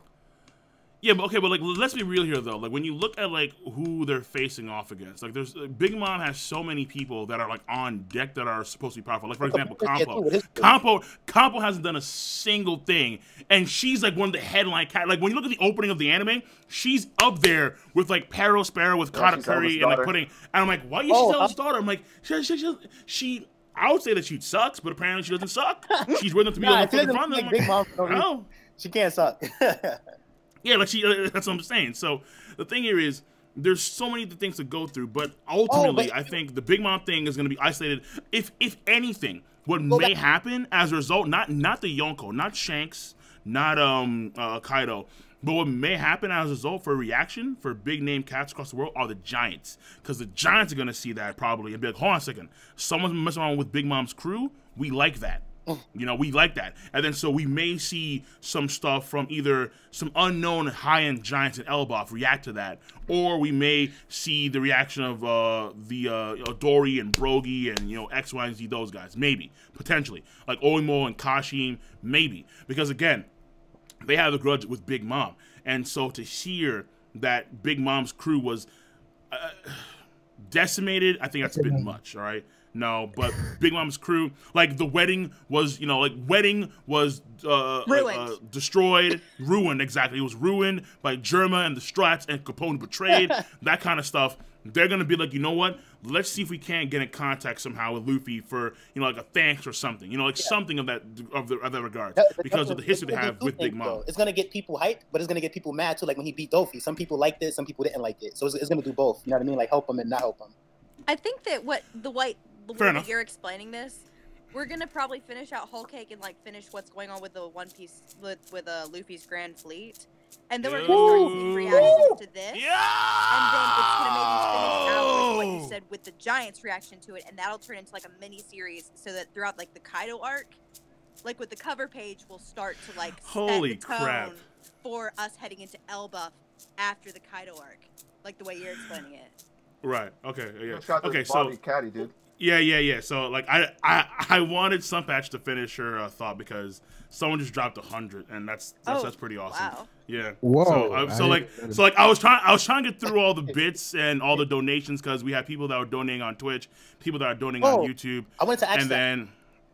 I And get then, wait, Ty. Hold on, Ty. Let him say Damn it, all right. And then we haven't even done the carrot stuff yet in full detail, and then we still got to get to Yonko dropping some intel on the Jump Festa. So let me just All right, so Mondi Monks talk about traps at some point, like Pico, like Boku no Pico or Nico Robin, and just thanks for the $5, bro. Much appreciated. Okay, much appreciated. That's number one. Okay, then I want to get to some holiday stuff. So we have 500 bits from Jaresta on Twitch. Much appreciated. We have 10 bits as well from Goodfellas. And then we have a $20 donation from Airy Lizard. Actually, no, I'm sorry. He dropped 40. So Rhino did a Twitch Prime subscription on Twitch. Much appreciated. And then we have Airy Lizard who dropped 40. Forgot to add my message on the last one. My bad. But you need to add the message again, dude. So either way, your message didn't get through, Airy Lizard. So you may want to do that again because for some reason it's not airing at all, dude. And then we have the donation of Bobby, my main man Kingu. Are you on Team Karen now? You believe her? You believe in her joining the crew? I think she is going to join the crew. I think that she would join the crew. I think it's gonna happen after Wano. So let's say you're gonna have Jinbei join the crew officially at the end of this arc, and then at the end of Wano is gonna be either A, Carrot, or B, some character that we don't know, like some ninja, some Kunoichi girl, or some samurai girl. I think it maybe be a Kunoichi girl because Oda and Kishimoto were. They're good friends, so having a ninja join the crew would be kind of cool. Like, but at the same time, who knows if we'll actually do that? But Carrot, I think, her join the crew, I think would be awesome because Carrot is, I think, the first strong head-to-head female fighter in the crew. Robin's very powerful. Don't get me wrong. Don't get it twisted. Robin is still number one. Robin's still very powerful, but she's not really head-to-head.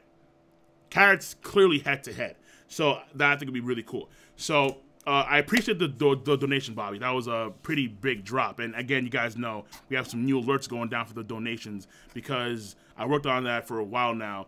We have stuff for the bits, we have stuff for Super Chat, and once again, I gotta thank the donation for the 100 Super Chat. That being said, all the strength of a raging fire. Damn, this guy donated another 20. All right, Airy Lizard. Jesus Christ. Airy Lizard, yeah.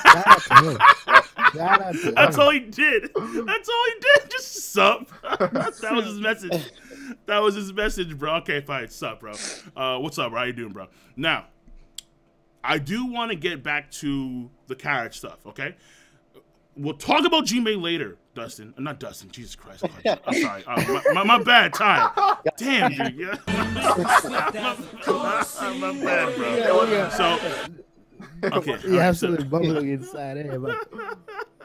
So, now we've seen Carrot transform into her Seulong state, can we say that they are the strongest species, the mink? Or are the giants still numero uno? For the time being. Because the giants were supposed to be the strongest species on paper. But now we see the Seulong transformation, and we know that their forms are enhanced like several times over. Do the mink now edge out the giants for the time being, or are the Tontara somehow still up there among the top two, or like the long arm or the mermaids? I guess it depends on how you gauge strength. Like, what is actually strong? Is it physical strength, or is it multiple factors? Okay, cool. So yeah, if it's physical, the giants probably got it still. Yeah. I think the giants still have it because not all the minks have this massive power up. We don't even know how many of them even have it. I mean, Carrot said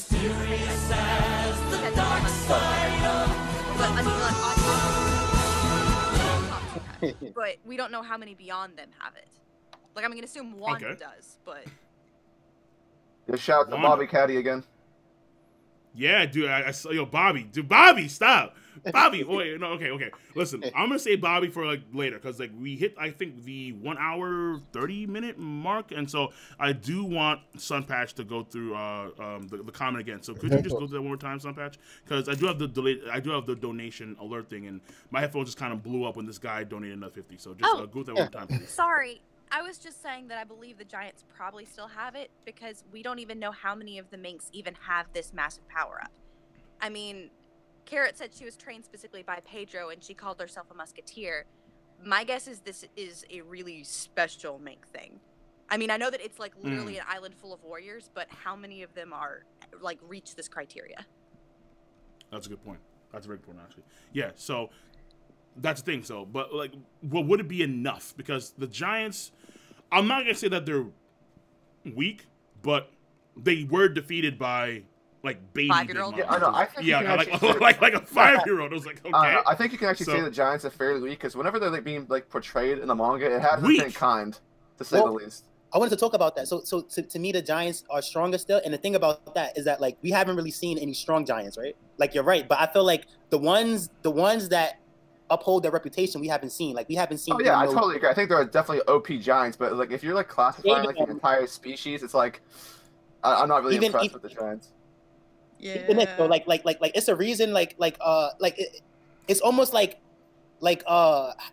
every other arc or whatever, these bad guys get stronger and stronger and stronger. So like the Minx is good now, but by the time we see the Giants, is going to be at a stronger point in the story when people are stronger and they'll be stronger. You know what I'm trying to say? Oh yeah, you could say that, but I mean, like Howard got fodderized by like a Gear Second Punch. Yeah. Granted, we still need to see what Carrot's form can really do, because she did fodderized. There's like a lot of hype around Carrot's form, but it really hasn't done anything.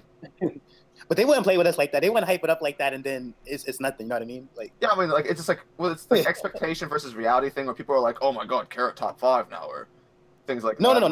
Yeah, exactly. Because I remember, well, here's the thing. So, like, I do have a video coming out with this too, like I said before, like, a few times. So I don't want to, you know, I do want to keep some stuff on the DL, but a lot of folks have been saying that Carrot is like really powerful now that we've seen her do what she did, and I think folks are jumping the gun, especially when it comes to comparing her to, let's say, another top-end female character, like a high-end female character. No, another top-end female character, another one. Like Hancock. Yeah, I'm surprised people haven't been trolling you, King, because after the chapter dropped, I literally saw everyone saying Carrot greater than Sanji, and I thought they would totally do this before you. Dude, I'm listening, man. Because fuck it, you know, I'm not gonna bother. Like, because people do this all the time. It's gonna continue. Because people never really truly recognize the greatness that is Blackleg, Vince Smoke, Sanji. But that's fine. I will agree with that. Sanji's gotten kind of mistreated this arc. I think by the fandom, not necessarily by Oda. I agree with that. Right, like that's what I'm saying. Like by the fandom, because I think Sanji's character has really started to bloom over the course of this arc. Because like let's be real here. This may be my bias coming out, fair enough. But I think it's safe to say that among the crew, Sanji has the best characterization now. I think that's honestly fair to say at this point in time. I really do. True. Not to say that Zoro's not going to get his own thing during Wano and Zoro's dad and Zoro's mom and blah, blah, blah. I don't know, all right? I have no idea. But Sanji's characterization has been fleshed out very well, even though it's been focused predominantly on his kindness, which I really don't like, because there should be more to it.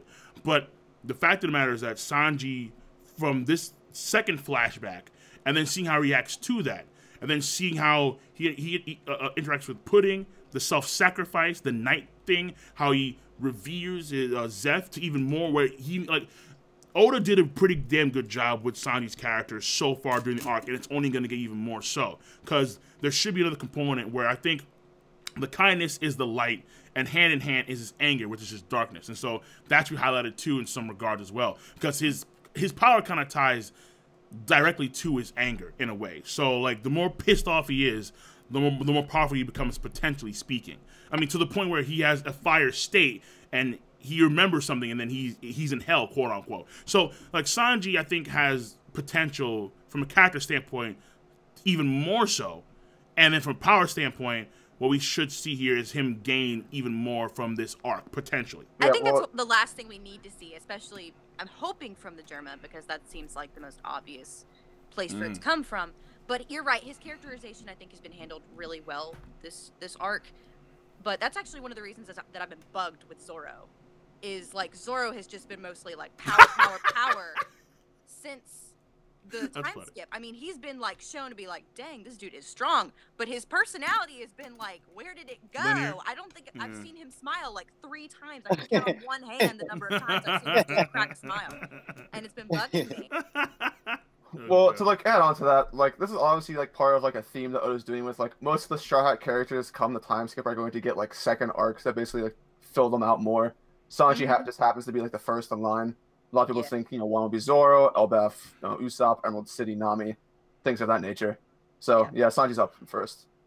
Yeah, Yeah, Zoro. yeah. Zoro's more serious, but I think he has a cool personality too. You just gotta kind of see it, cause he could have, cause it's like Sanji appears more sweeter and stuff, but really it's like Zoro's just as sweet and stuff like that. Because with the Monet situation, like Zoro did a good job of like not hitting her, and he did the same thing like Sanji would have did, where it's like, you know, like Yeah, he didn't use hockey at all. Yeah. He didn't, so Yeah, she like, was alive. And you He said didn't you would wanna like get involved. Tashigi and how he treats her. Mm. So, I mean, I agree with that. Oh, but that's like a fun rivalry. But like, he doesn't really mean it. You know what I mean? Like, he's just trying to help her get better. Yeah, I but don't he's still I don't also, I it's that think he's deep. still protective of her. Yeah. Oh, okay. I thought you meant like when he bullies her and says that she's weak and stuff. But I get what you mean. Yeah, like he protects her. It's a lot of parts where like in some parts like with the Big Mom thing and stuff. Like when Sanji, like Zoro didn't really care about Sanji, but he's kind of right though. Like not to not care, but it's like, you know, like, hey, if Kaido's after us, you know what I mean? We don't really got time to be get Sanji. Like, we got to worry about Kaido. So he's just focused on like the serious stuff. It's like somebody has to be that serious. Everybody. I feel like in Zoro's defense for this, there was really no way to grab from that letter. By the way, I am a scorned prince from a kingdom of murderers, and I've actually been trapped into this giant murder plot with my family to be married into a Yonko. Like, I mean, there's a lot of context there that Zoro really, there was no way for him to grab. So Yeah. True. Right. I I mean, because like for his character, the most we ever get from Zoro, unfortunately, is the stuff that pertains around his swords. Honestly, like that's where we get from a character standpoint. But that's really it.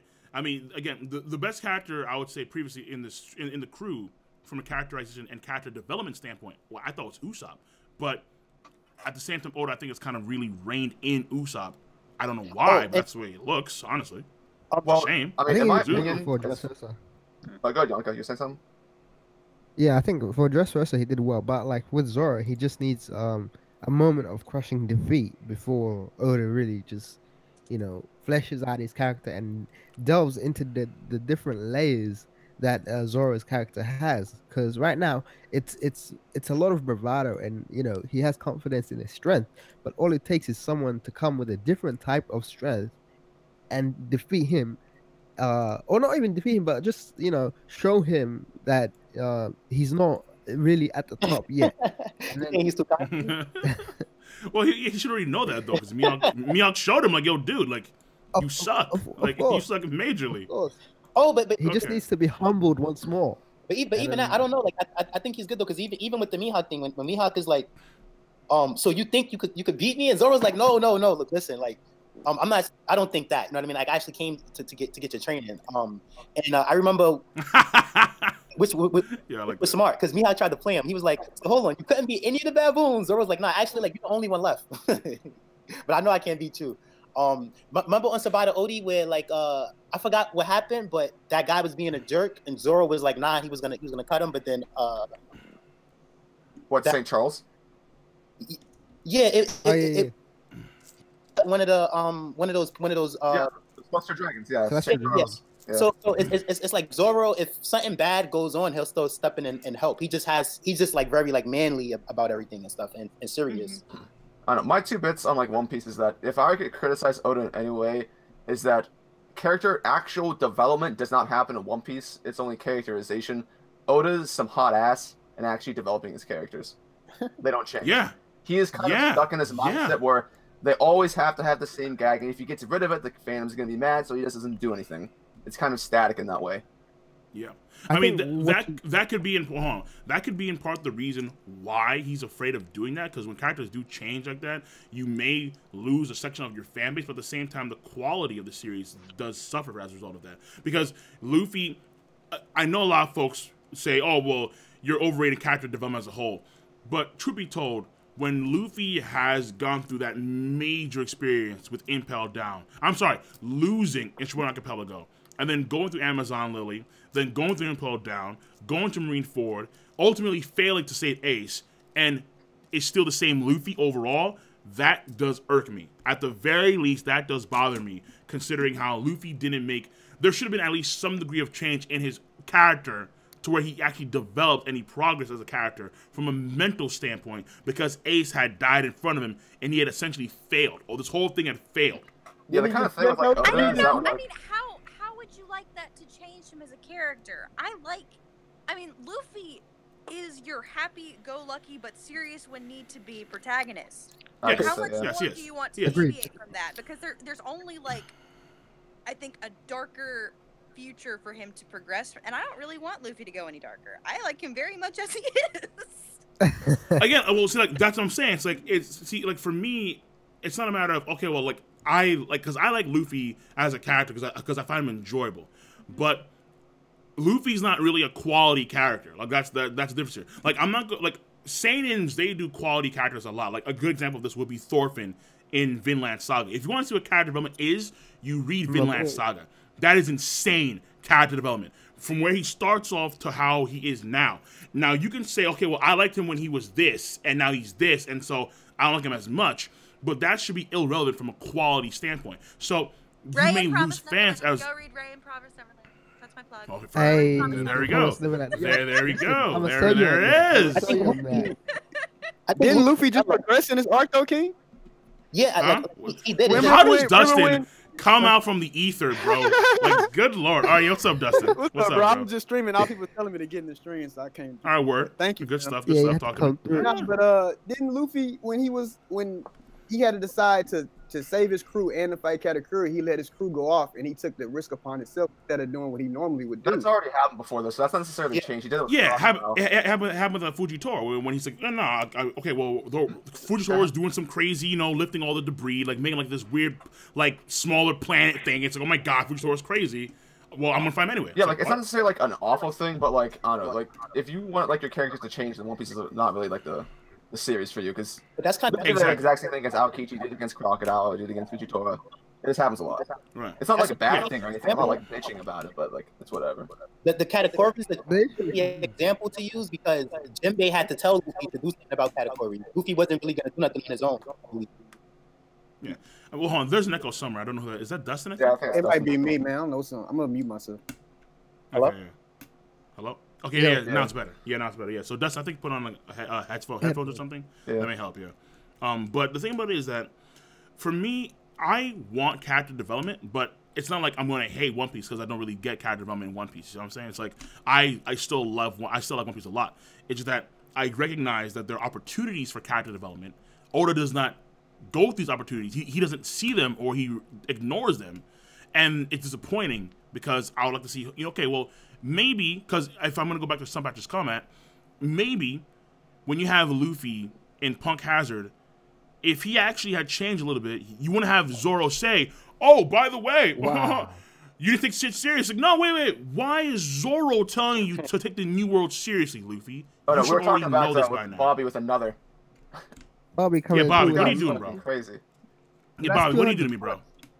Yeah, Bobby, what are you doing to me? Stop. You always ask what people are doing. Now you got it. You're no trap. Bobby. Yeah, I do need to lower. I do need to lower the sound of the alerts. I do apologize for that. They are loud. They are very loud. All right, but okay. But I'll get to Bobby. We'll say Bobby for later because I do want to hear that because I do want to get your takes on that because yeah, character development I think is important for a story overall, but characterization is what Oda's good at. That's what he's been doing. So when SunPatch says, okay, well, like, what do you want to change? That's what I want to see with Luffy's change. I want to see Luffy say, no. Like, we're taking this serious from jump. Like, I'm not going to mess around with Caesar Clown to where, oh, well, Caesar Clown's going to... Caesar Clown, SunPatch. Caesar Clown beat Luffy.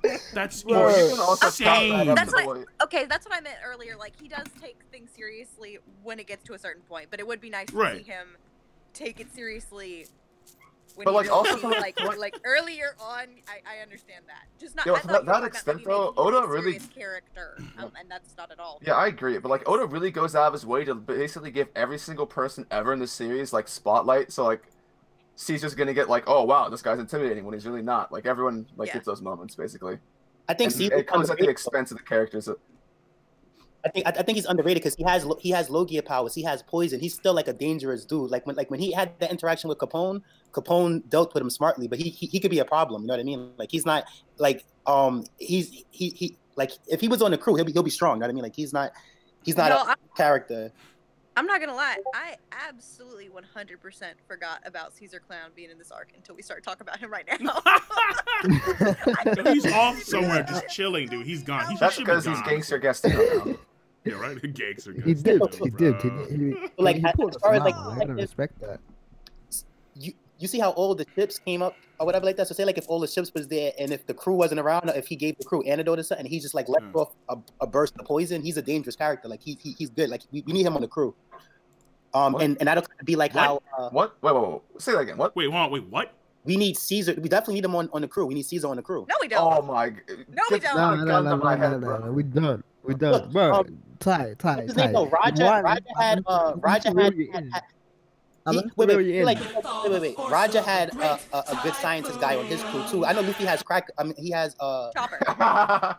Yeah, but Caesar's better in some areas than Chopper is. And keep this in mind about Caesar. Like while y'all might not like him or whatever like that, he's still the next best scientist to Vegapunk. Like he's up there. Like we need him on the crew. He's like Frankie though. Frankie. Yeah, we have Frankie with parallels to Vegapunk. Yeah, I don't understand like the purpose. Like he'd basically be like a secondary Frankie. And then you have Chopper, who is pretty much like the gooder version of Caesar, if you would. But like he's not like as smart, like he's not building things, but he's the doctor, and Caesar Clown is the mad scientist. Yeah, I mean, basically like Chopper and Frankie fill the role of Caesar Clown in a positive light.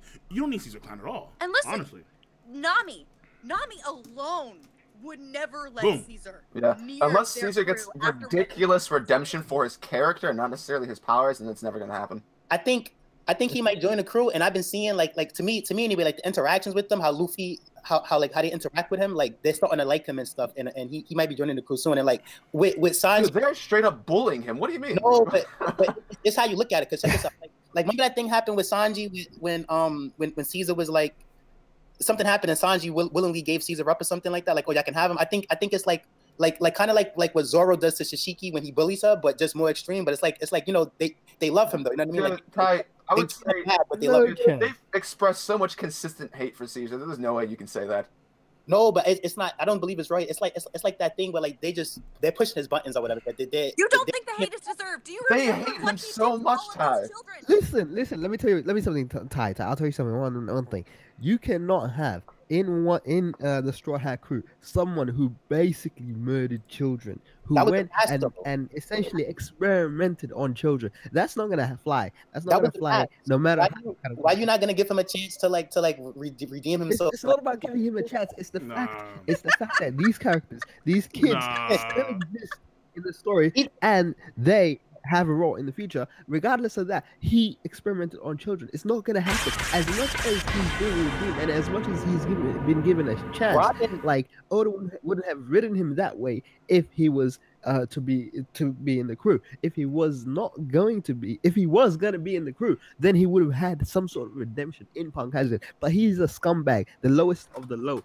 There's no chance in hell that Caesar Clown is gonna be. No, wait. With that said, you are like very fixed on that character development, and we haven't honestly. I haven't seen much of him like saying, "Oh wow, I screwed up." It's when he realizes he probably shouldn't have been experimenting and murdering kids, then he might start to be seen in a different light by the Straw Hats. And if he does, I don't ever see him joining the crew, but he might make that status of ally.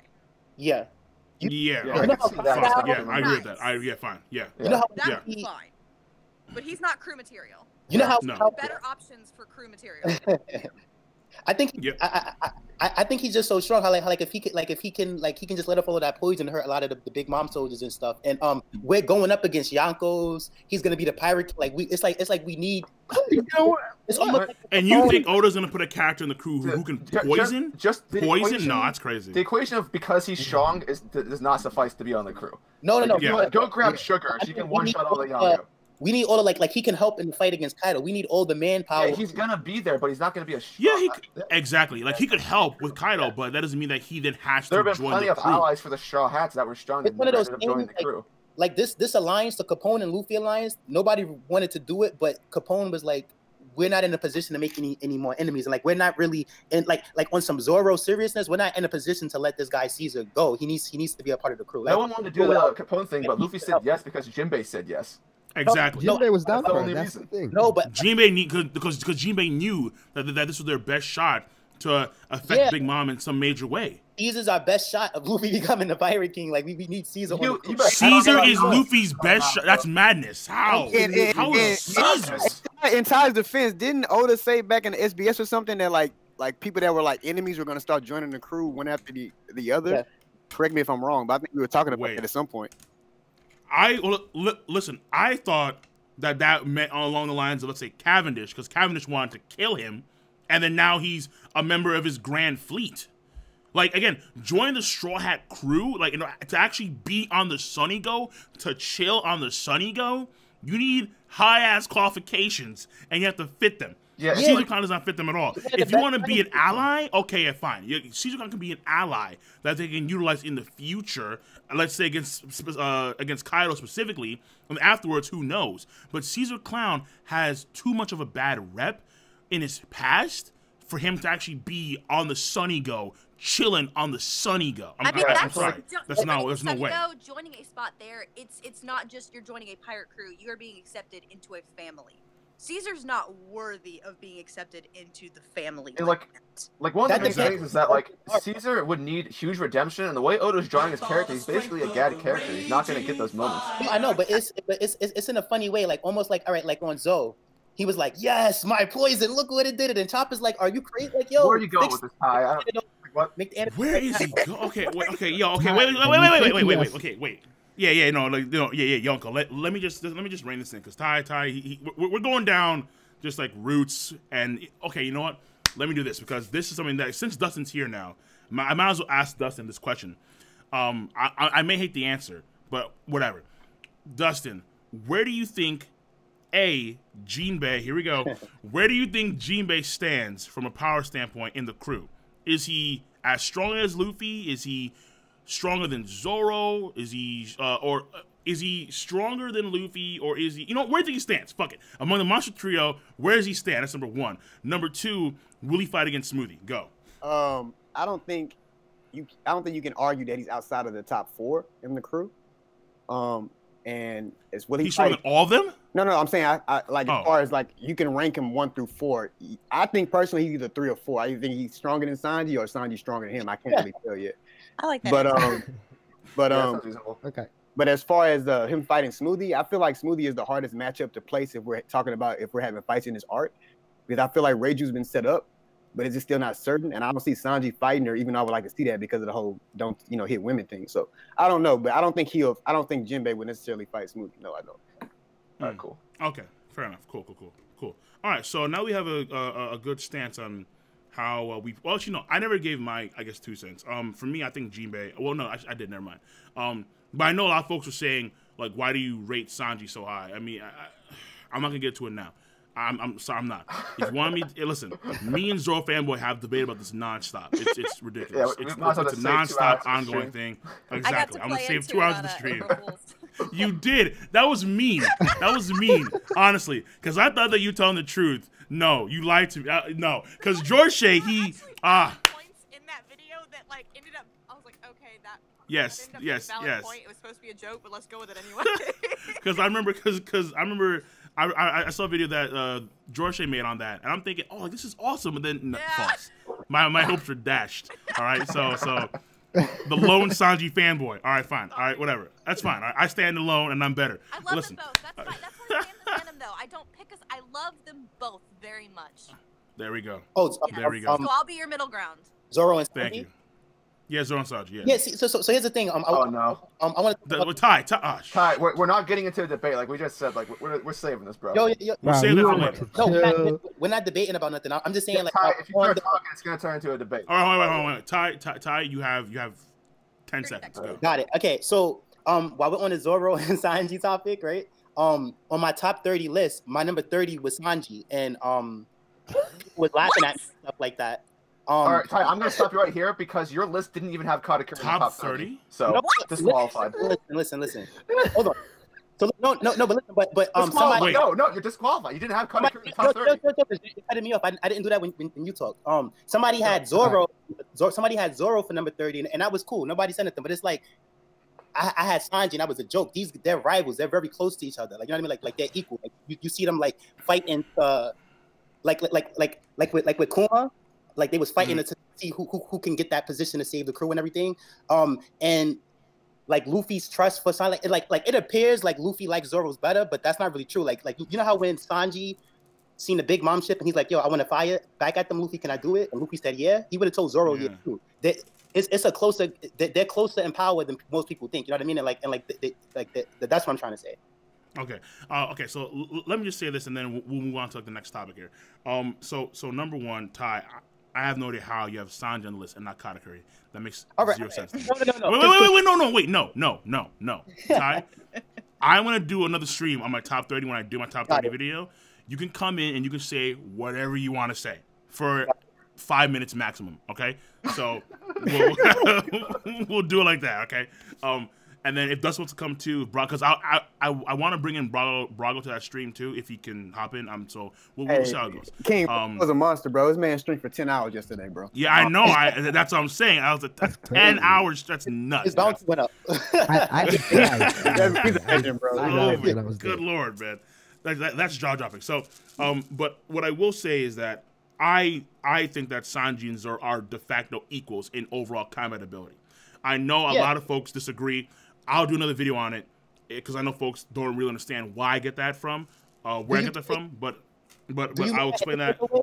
Because this is how I see it. We're like, okay, like they might not be equal, but let's say like if they have different stats, right? Like attack, defense, speed, whatever. And let's just say that they both have 500 points. They just put in different places, like that. That's pretty much exactly. That's pretty much where I go with that. Absolutely. So now that we have that out of the way, hold on, that's a major record right there. Now I want to get on to the next topic here. Okay. Now we've covered all that. I want to get to Pedro potentially being alive here.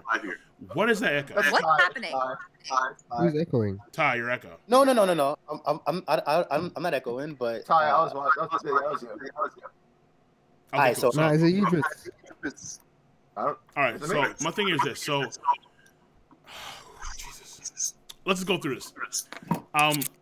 Pedro, it's assumed that he is alive by many people in the fandom. So does that does the current standing change now that we've seen the Seulong transformation? Because now that we know that it kind of more so enhances what you already have when it comes to the Electro, when it comes to with carrots or speed in particular. So we can kind of assume that when it comes to certain Mink, their main features are enhanced as well when it comes to Seulong.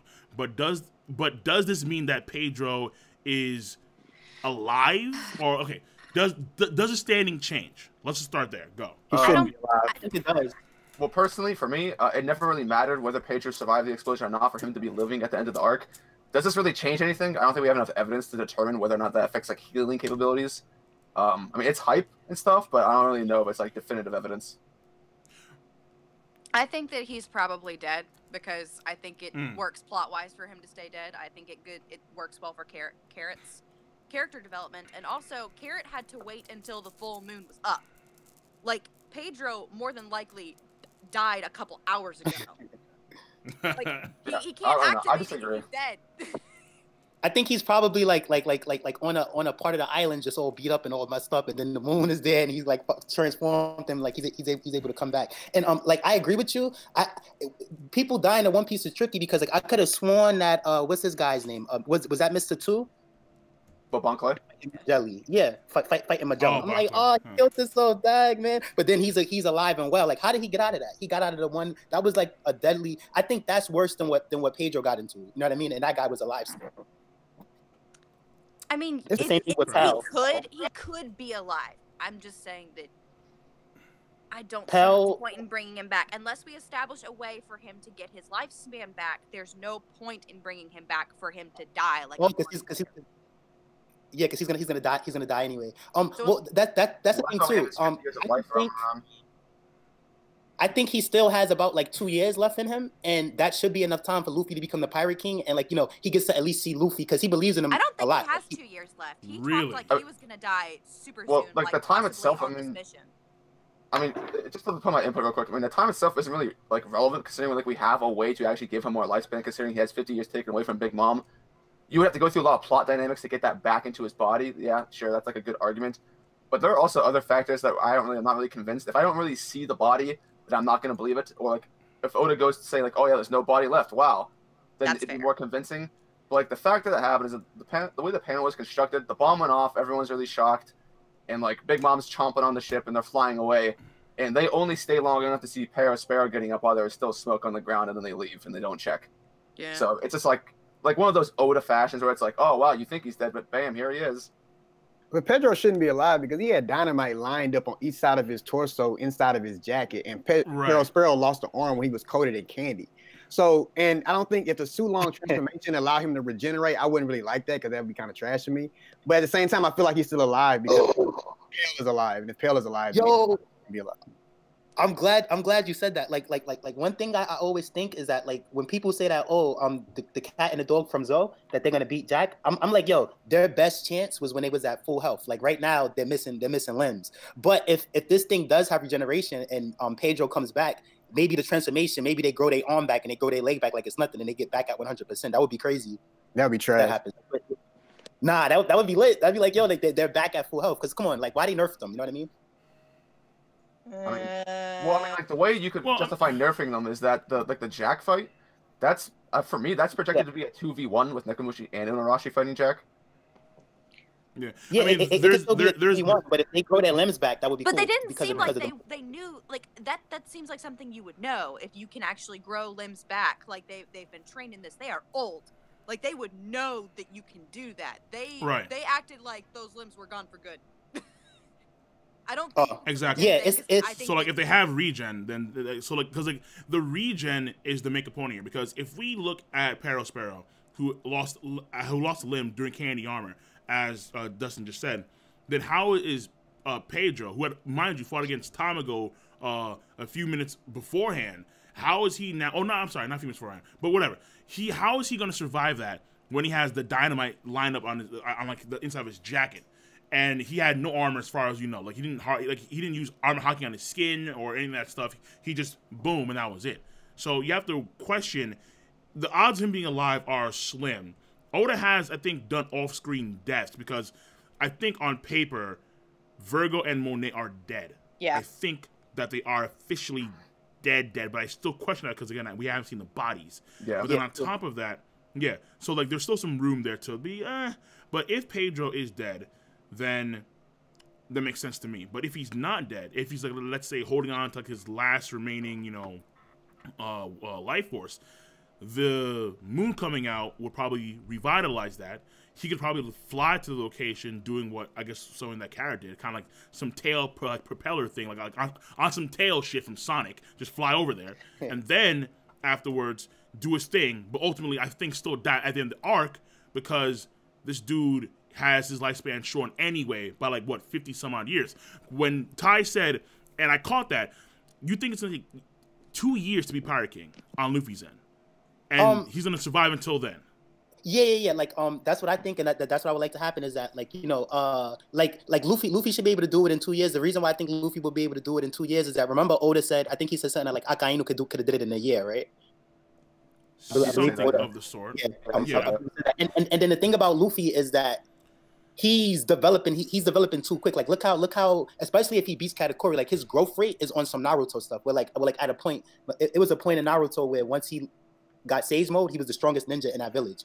And before him was Jiraiya. So it's like I see Luffy in those type of shoes. So where it's like like in 2 years, I think he can become the Pirate King. And then like I at least want to see Pedro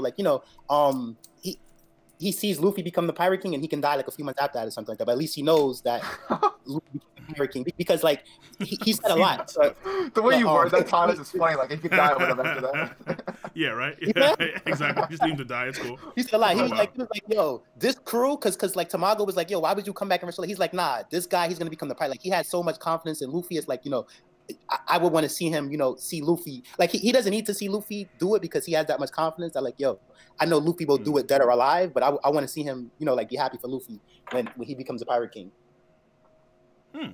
like, I'm not saying that you're wrong, because I just find it interesting, because, like, I never really thought about in what time frame, because he already has, what, 2, well, he's going to get soon, officially 2 of the real poneglyphs that he needs to get to Raftel. I would figure that, because, like, for me, I just want to see him be able to actually be a Yonko in single combat, and until then, I don't think he should be Power King, honestly. I do think the coolest way for Monet to be confirmed to be dead, though, is if someone shows up later with a fruit. That would be awesome. That would be so the whole what, like Nami getting the fruit or Cat getting the fruit? Oh, that'd be so awesome. Yeah, that would be kind of crazy. But like, but do we know if it's a tangerine or an orange or whatever it is? No, there's no confirmation of anything. It's just It's just a theory at this point. That'd be kind of crazy. And things is at an interesting spot, because like if he beats Katakuri like in a legit way and becomes right hand man level, and then he fought Big Mom and got washed. No. I'm saying he's at a good point to be like, before the Kaido fight, to be like, yo, I seen what Big Mom can do. Let me get ready for that. And just like within 2 years, get to that Pirate King goal is what I'm trying to say. Oh wait, yeah. No, I almost forgot. Yeah, because you think that Luffy is now officially stronger than Cracker and Flamingo, right?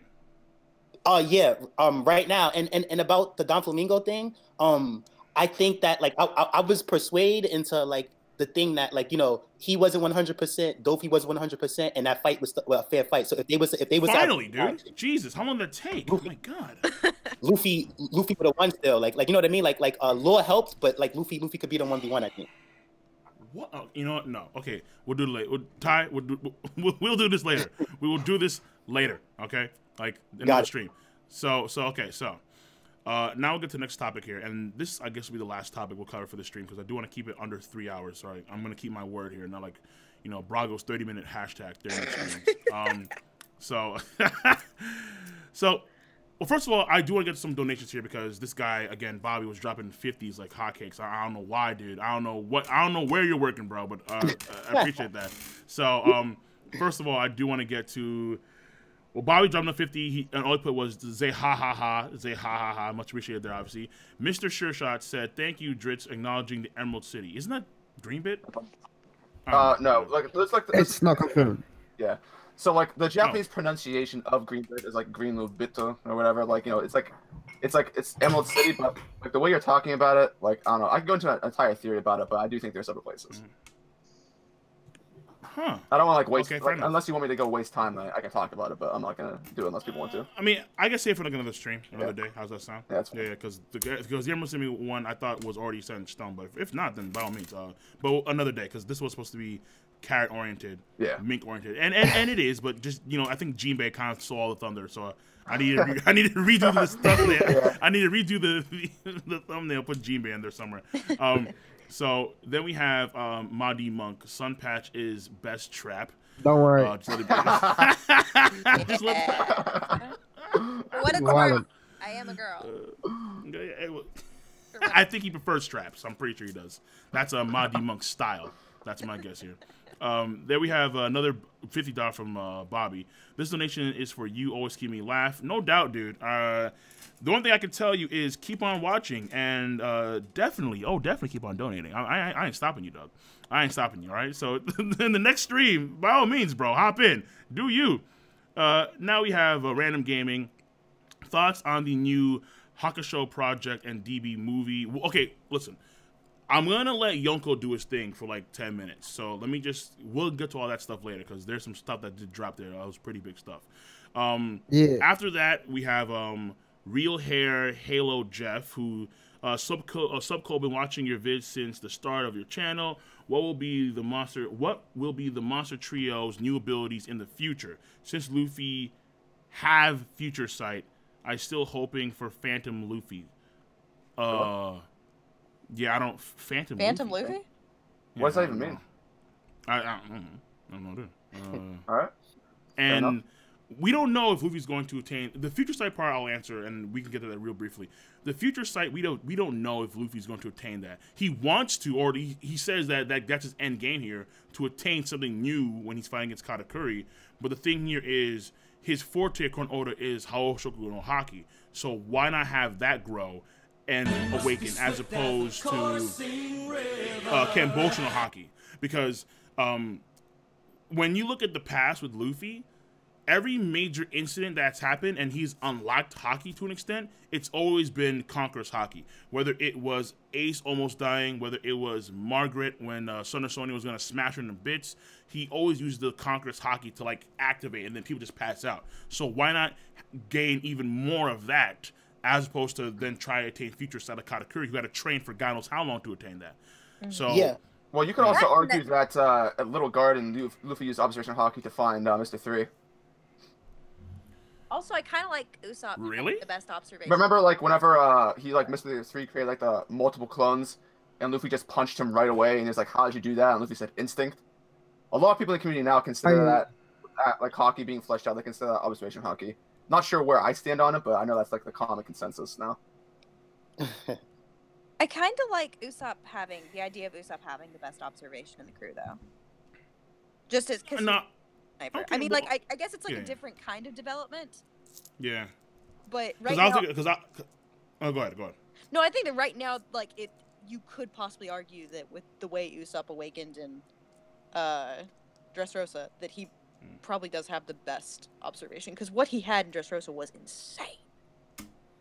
That was pretty cool, honestly. True. With him, yeah, it was cool. It was neat but because I think he was awful. Like, he needed something good to redeem him. Yeah, after the whole cowardice part and the whole taking the hot tamale, whatever. Stop. All right, I'm stop with that. But the Haki though, I think ultimately should be the Monster Trio having the top 3. So, because right now Luffy, you can argue Luffy has he has of course the best Conqueror's Haki in the crew because he's the one that only has it. Right. I would argue that he has better Armor Haki than Zoro, and Kamboja Haki, he is kind of like him and Sanji have done both things that have been Kamboja Haki based for a while now. So essentially speaking, I think Luffy is better at all 3 than the other 2. I'd agree. Like mainly Armor Haki and Kamboja Haki, but only because he trained with Ray Lee. Yeah, and they didn't train Ray Lee. Right. So then you have to wonder, okay, so is Oda gonna keep on doing that and make Luffy like the overall Haki master, and then Sanji having good Kamboja Haki, like to let's say Katakuri's level, maybe even like beyond that to an extent, or maybe more like NL, or maybe even both for all we know. Who knows? But at the same time, we've only gotten to the point where we've just learned about, okay, well, there's this crazy level of future sight, or precog, and then on top of the same guy has this Busou Shoku Byugyo, whatever it's called, Armored Haki variant. That's like it's a strong Armored Haki. So like there's certain tiers to that. Like we've just got confirmation of that in the story. So then are we just gonna have Luffy learn all of them? So I think Conqueror's Haki is where he should be going with that, definitely. Continue with your thoughts. So I was trying to say before is that like it's gonna be like probably like Conqueror's Haki base, but the future thing, that's something that he wants to get in the future. Like he didn't mean it. Like I think a lot of people took that the wrong way. Like he wants to unlock that right now and do it in his current fight. I don't think that's what he means. I think that's like something in the future. Like when people be like I want that car or something. Like that doesn't mean that they want it right. That they're gonna get it right now. Like he wants it in the future. And he's that. Yeah, for like at least as far as my input goes, just to like clarify something. Like I do agree with like the concept of like Zoro having like strongest arm and things of that nature, but as far as like the SBS goes, there's a big misconception when it comes to interpreting it, like in my opinion, because as like the SBS states, like each individual person has their own specialty, but nowhere does it state that that person is stronger than the other person in that area. So out of all of the 3 Hakis that Sanji has, he's the best for himself in observation Haki. Out of all the 3 Hakis that Zoro has or does not have, Conqueror's Haki, whatever, Zoro is the best at armament. And for all of the 3, Luffy's specialty is Conqueror's Haki, but nowhere does it state that one can't be better in all 3 areas than the other people. That's just their own like best. And as far as like where we're going in the series, for me, until it's like completely clarified that all observation Haki, all armor Haki leads to the exact same point in time, where like if you're strong enough, you have all of the abilities of the people below you, then I think it's actually very hard to judge what's stronger. Like how do you define strong observation Haki? Luffy can get future sight, but that doesn't mean the other like variants of observation Haki aren't equally as strong. Because if you're going to argue anything, for me, like I always thought, like if Sanji is going to get like some observation Haki, people want him to get future sight, but Sanji's Haki is more in tune with like emotions, similar to like Fujitora or like Otohime, where if you like enhance that, that can give you different capabilities. So you don't necessarily have to compare it to Katakuri all the time. There could be steps above that until clarified. Yeah, yeah, well, as far as armor hockey goes, like I feel like it gets like a weird rap because what's the difference between armor hockey whenever you're using on your fist and then using it on a weapon? Does Zoro really have stronger armor hockey if he just puts it on a sharp weapon? Because that amplifies the cutting nature of a weapon. Where like the only way you could do it like scientifically, if this was to be a fair experiment, you would give everyone the same capabilities and then the same weapons and then compare the damage output, right? So like give Luffy a sword and teach him how to use the sword, have him have the exact same technique with hockey, and then you can compare like the hockey types, which is impossible in the story because Luffy can't do that. True. I do think back to what you were saying earlier about like where this power up is going to go now. While I do think that Conqueror's hockey makes the most sense for Luffy because that's really special for him. That doesn't make sense right now. Conqueror's hockey really only works for those who are like a lot weaker than you. Like a Conqueror's hockey upgrade now won't really help him against Katakuri. That depends. Well, the thing here is, yeah, because it depends on the upgrade itself. I would argue because the thing here is because the most we've seen of Conqueror's hockey is what Shanks did when he wiped the ship, when he was able to damage the ship just by being there. So we kind of understand that your willpower and willpower alone can kind of damage or at least alter the existence around you in some way. Just by being there, you change the environment in some way, shape, or form. Right. If Shanks wants it to. If he wills it to. So the thing here is, one would assume because with Katakuri, it would kind of fill the mold here with Luffy, where we're seeing higher extents of Cambodian hockey, of armored hockey from Katakuri. So why not kind of like put the cherry on top and showcase a little higher extent from Luffy from the Conqueror's hockey side? And the thing here is, it wouldn't, again, this goes back to the notion of, is Luffy actually going to be stronger than Katakuri after the fight? Which is no, because it would give Katakuri, it would give him the edge over Katakuri for a moment to where he could get that necessary shot in to do the damage to beat Katakuri. So you're saying it's a 100% chance that he's not going to be stronger than him after this fight? Yes, definitely. Even though the story again, has been written differently. No, because this is back to arguing with Doflamingo Cracker. Luffy, I think, is still weaker than those two. He just beats them because of how the plot is designed. The plot is designed to where, okay, well, let's have these characters go through X, Y, and Z and the other, and then this gives Luffy the chance he needs to defeat them. But ultimately, from an overall combat standpoint, this is not even close to let's say Rob Lucci and Luffy, to where you can say, yeah, Luffy beat Rob Lucci, therefore, and he did so in a way to where you can't really doubt that Luffy was stronger. He was superior. There was one little pick-me-up moment with Usopp, but that was really it. No, but he wasn't superior to Rob Lucci. It took everything he had and more to beat Rob Lucci. Okay, fine. But it took everything Rob Lucci had to try and take out Luffy, and he exactly. Yeah, I agree. But that doesn't mean he's like way above Rob Lucci at that point. Not way above, but he did win. Well, to back up Dustin here for a second, like if the fight starts over and like both people are at 100%, like Luffy wants to beat Katakuri at his full power, and he does beat him at his full power. I feel like it'd be kind of hard to say that at that point in time Luffy isn't stronger than Katakuri. Yeah, but okay. But here's the thing though. So right now, Luffy he's fighting Katakuri, but right now Luffy he is banking on something that he does not have. Yeah, so give him the edge over Katakuri. I totally agree with like the what ifs, but like if it does happen, if he beats him 100%, then you can't really say like no. Like if it's just like 100% people smashing their faces into each other, and Luffy comes out as a victim, and he's better. I see this fight, but that's not what we're gonna get. I mean, no. I mean, Luffy wants to beat 100%, so I mean, unless it's like it's like an asterisk, like he's at like 85, but I'm fine with that. That's what he wants to happen, and right now they're scrapping. But when you look at the outcome of what Luffy is going to probably get in order to beat Katakuri, it's just that he's going to attain something new to then beat Katakuri, or at least get that momentary shot needed to either fluster Katakuri. But it's not a fair one-on-one because throughout the entirety of that beforehand, throughout the entirety beforehand, Luffy he's been running from Katakuri, and then now he's come back to fight against Katakuri. And then the fact not a fair one-on-one. Nobody's assisted him in beating Katakuri. No. That's different. Katakuri would have already killed him if not for Brûlé. Yeah, kind of like Nami with Cracker. Katakuri would have already killed him if he would have stayed and watched and drowned him in the mochi too. It's still but no. But we know that okay. No, but we don't know how far his future sight is. It's not minutes, it's seconds. Okay. I mean, but I feel like y'all trying, like, not, I don't mean to say y'all, but I feel like people try to, like, discredit Luffy's victory so much. Like, that you say you want him to win in a 1v1, but every time we get in a situation where he can prove to us that he can do that, you don't want to say that you allow him to, he's able. No. I'm saying that he's going to win. I'm saying that he is going to win in a 1v1. He is going to win on this fight with Katakuri. But what I'm saying here is that because he is banking on something entirely new, the way Luffy is currently, he cannot beat Katakuri. And even if he attains something new in that moment to then beat Katakuri, he's still not stronger than Katakuri. Well, I mean, here's the thing. That's kind of like hypocritical for me because we're talking about after he beats him. So you're kind of talking in the present where Luffy isn't stronger than Katakuri as of right now. But after the fight, once he beats him at full power, I don't know if you can really take into account like when Luffy was weaker at that point in time. Luffy's going to be stronger by the time he beats him. But I mean, he's going to go ahead. Good, yeah, good.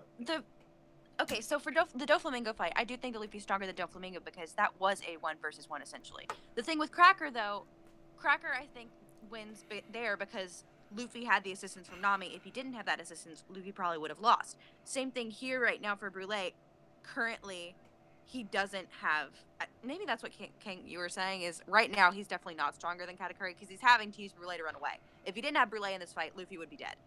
So like right now, you definitely can't say that he is stronger. But right now, but we're talking about right now. Right, if he does actually gain some power up and he's able to take Katakuri on 1 versus 1, then yeah, I think you would be able to say that Luffy is stronger than Katakuri if he can take him in 1 versus 1. No, even then I can't say that. The King is saying that Luffy is gonna have to get to a point where he gets an opportunity to knock Katakuri out. What the story is suggesting with the Rayleigh flashback that Luffy, like the whole thing with Luffy having a similar devil fruit to Katakuri. Katakuri is showing him the different colors of Armament Haki, and then we get to foreshadow him that the flower of Haki blooms in battle. Like, it's Oda foreshadowing and letting you know that Luffy's fit to get stronger here, like significantly. No. So okay, so here's a parallel if you want to make a parallel here. Look at what happened with Luffy and Caesar Clown. Is Caesar Clown stronger than Luffy? No. But did Caesar Clown beat Luffy at one point? Yeah. Because an opportunity arose for Caesar Clown to beat Luffy, and he beat Luffy.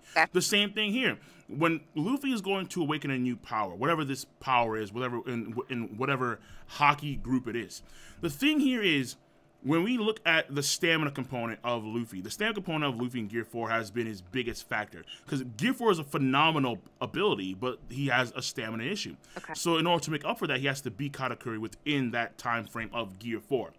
Now, that requires Katakuri to get hit in the first place. Now, something is going to unlock in Luffy, whether it's going to be Kenboshan Haki, whether it's going to be Congress Haki, whatever it is. But something is going to happen to Luffy, probably, to where he's able to get the, like, let's say the King Kong gun on Katakuri. And then that's going to be what Katakuri, that's going to be the wrapping on the package, then the bow on top. Katakuri is going to be defeated via that attack, like Flamingo was defeated via that attack.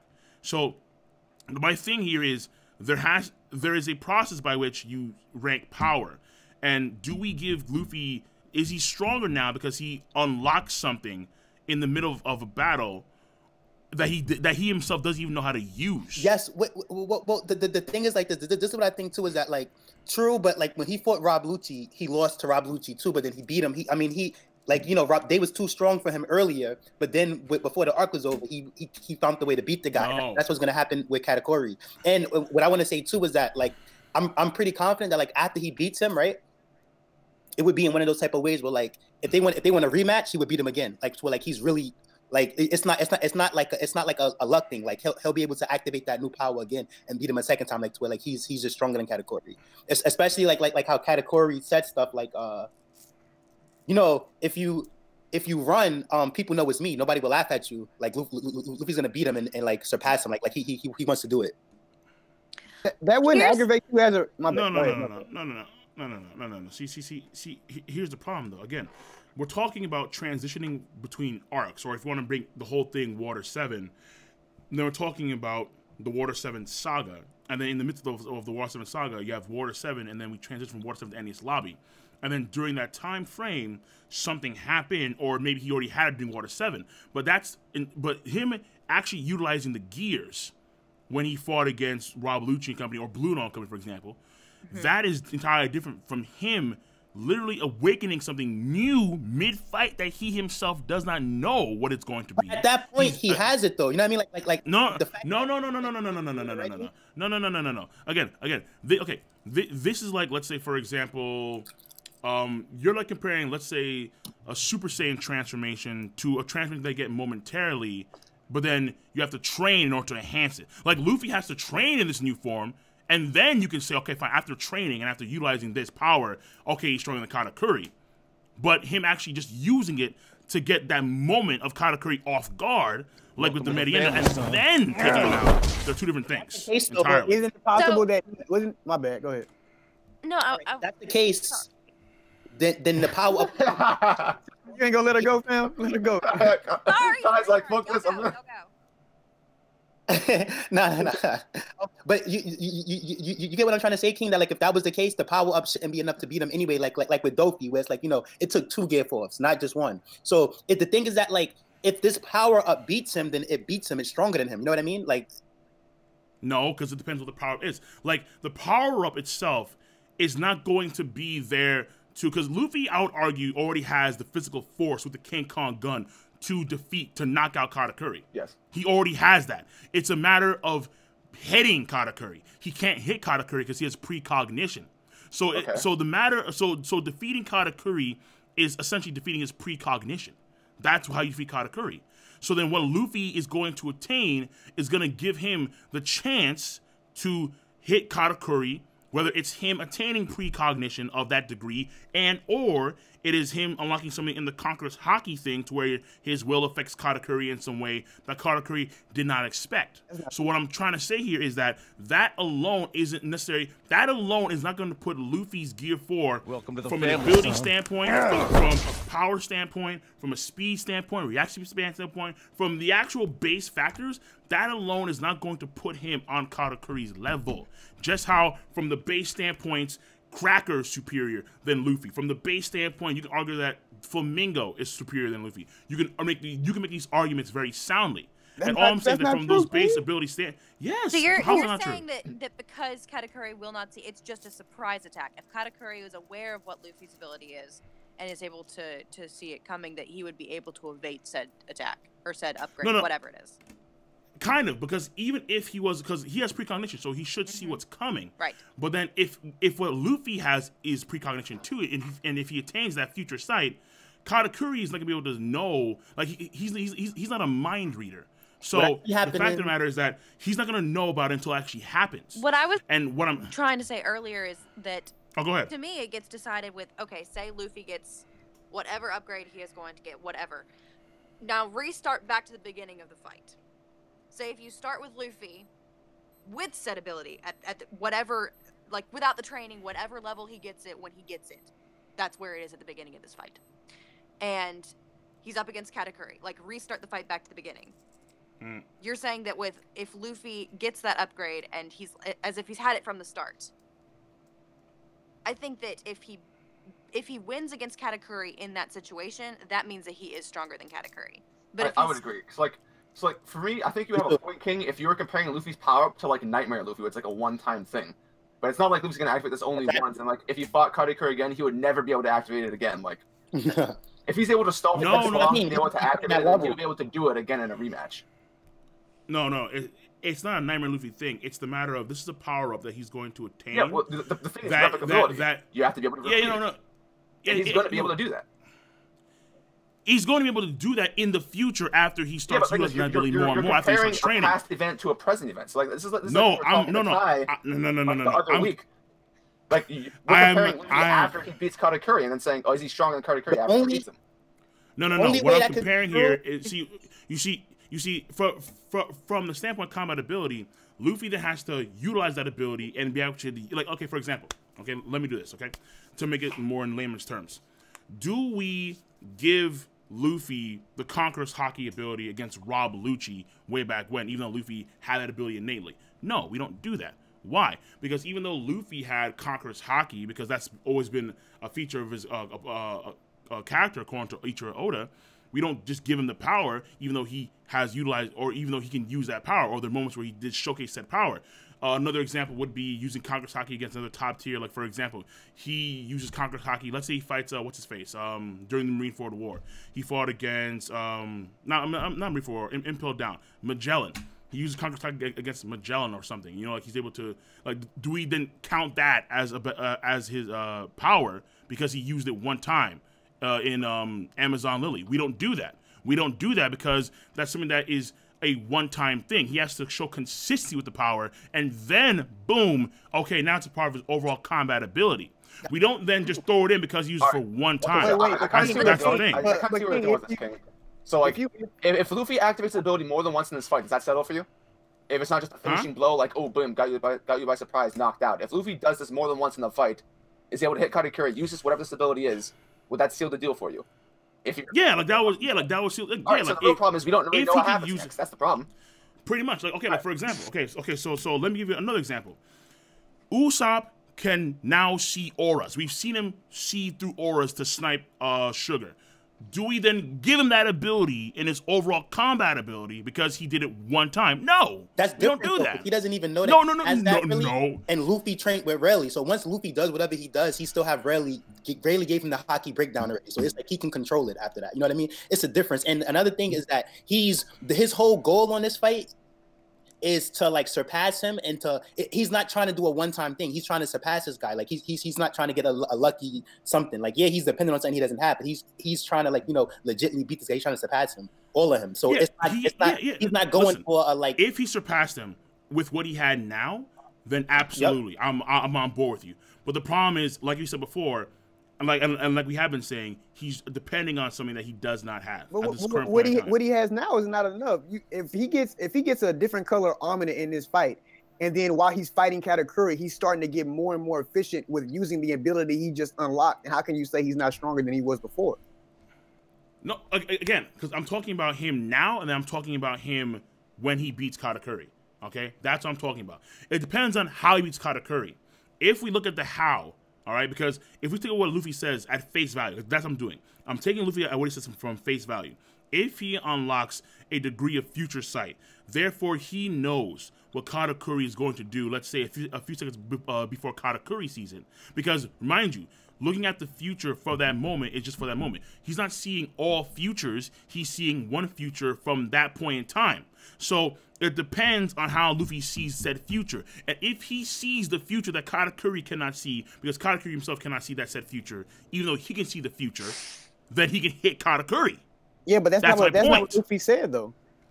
Luffy said, "I wish I could see the future like Katakuri." That's what he said. That's not. He said I'm sorry. In that chapter, I wonder if I can. I wonder if I can see the future too. But he also said, "I want to surpass him." He didn't say, "I want to surpass him in observation." He said he wants to surpass. Yeah. He said in general, right? That's what I'm saying. So if Luffy is able to beat Katakuri, and he's able to do so with his current Gear 4, and then some, all right, fine, no complaints here. He's stronger than Katakuri. Fine. But that's not what's happening. The other thing too is like, when this fight is over. I love all of you. Y'all are talking in circles now. Y'all all have different hypotheticals. You're arguing on your different hypotheticals. True. Yeah, that's true.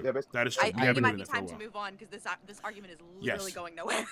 Yes, I know, because I was going to, because Ty and I argued this for like a while too on Brago stream, and I was like, okay, this is not getting anywhere.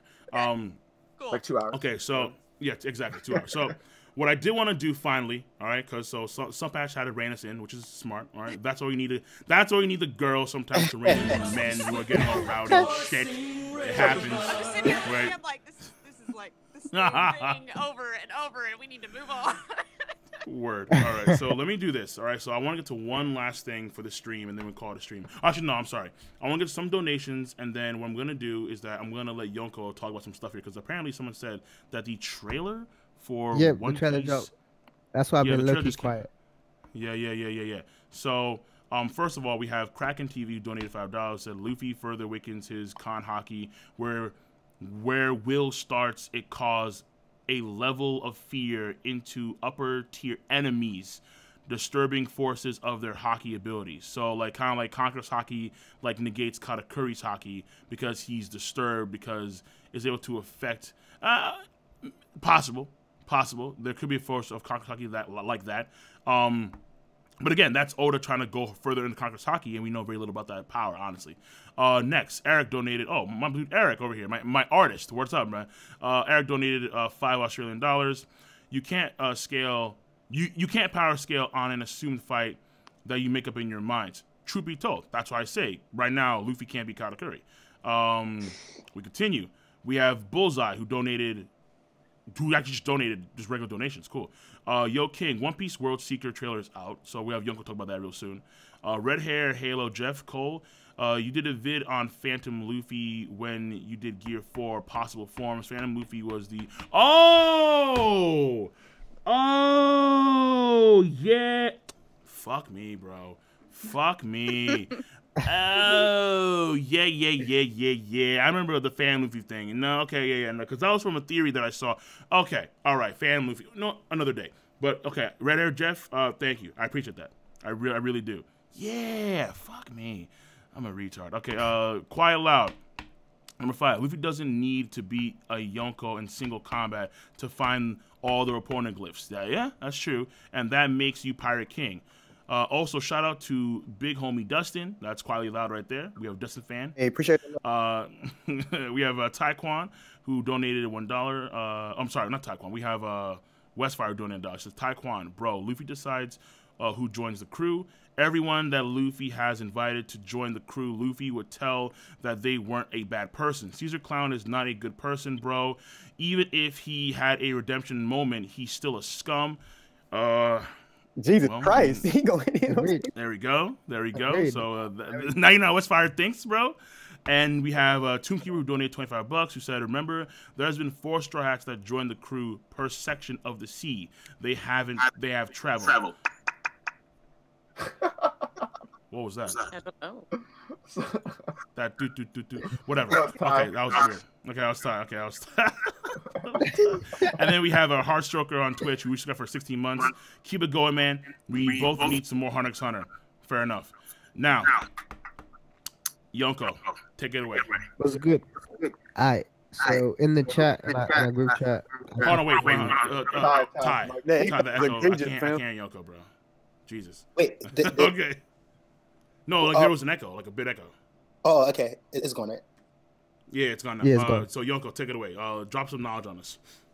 Yeah, so there was a trailer just debuted. They had a stage for the One Piece games, and they went through all the other games, Bounty Rush and stuff. But they dropped the trailer for World Seeker, and I checked the link in the group chat. So if you guys want to check it out, it's off screen, so they didn't make it a direct feed, but it does look pretty interesting because the environments seem to be a big part, and they have a lot relating to what's it called, Luffy, and like story wise they're hinting at this big event that happens, and I'm guessing that's the Marijois thing where they showed that visual with the explosion. But this marine base that they have, and it looks like a lot of it is, I mean, you can see for yourself, is Luffy. It's almost like they took I think it was G5, right? That arc.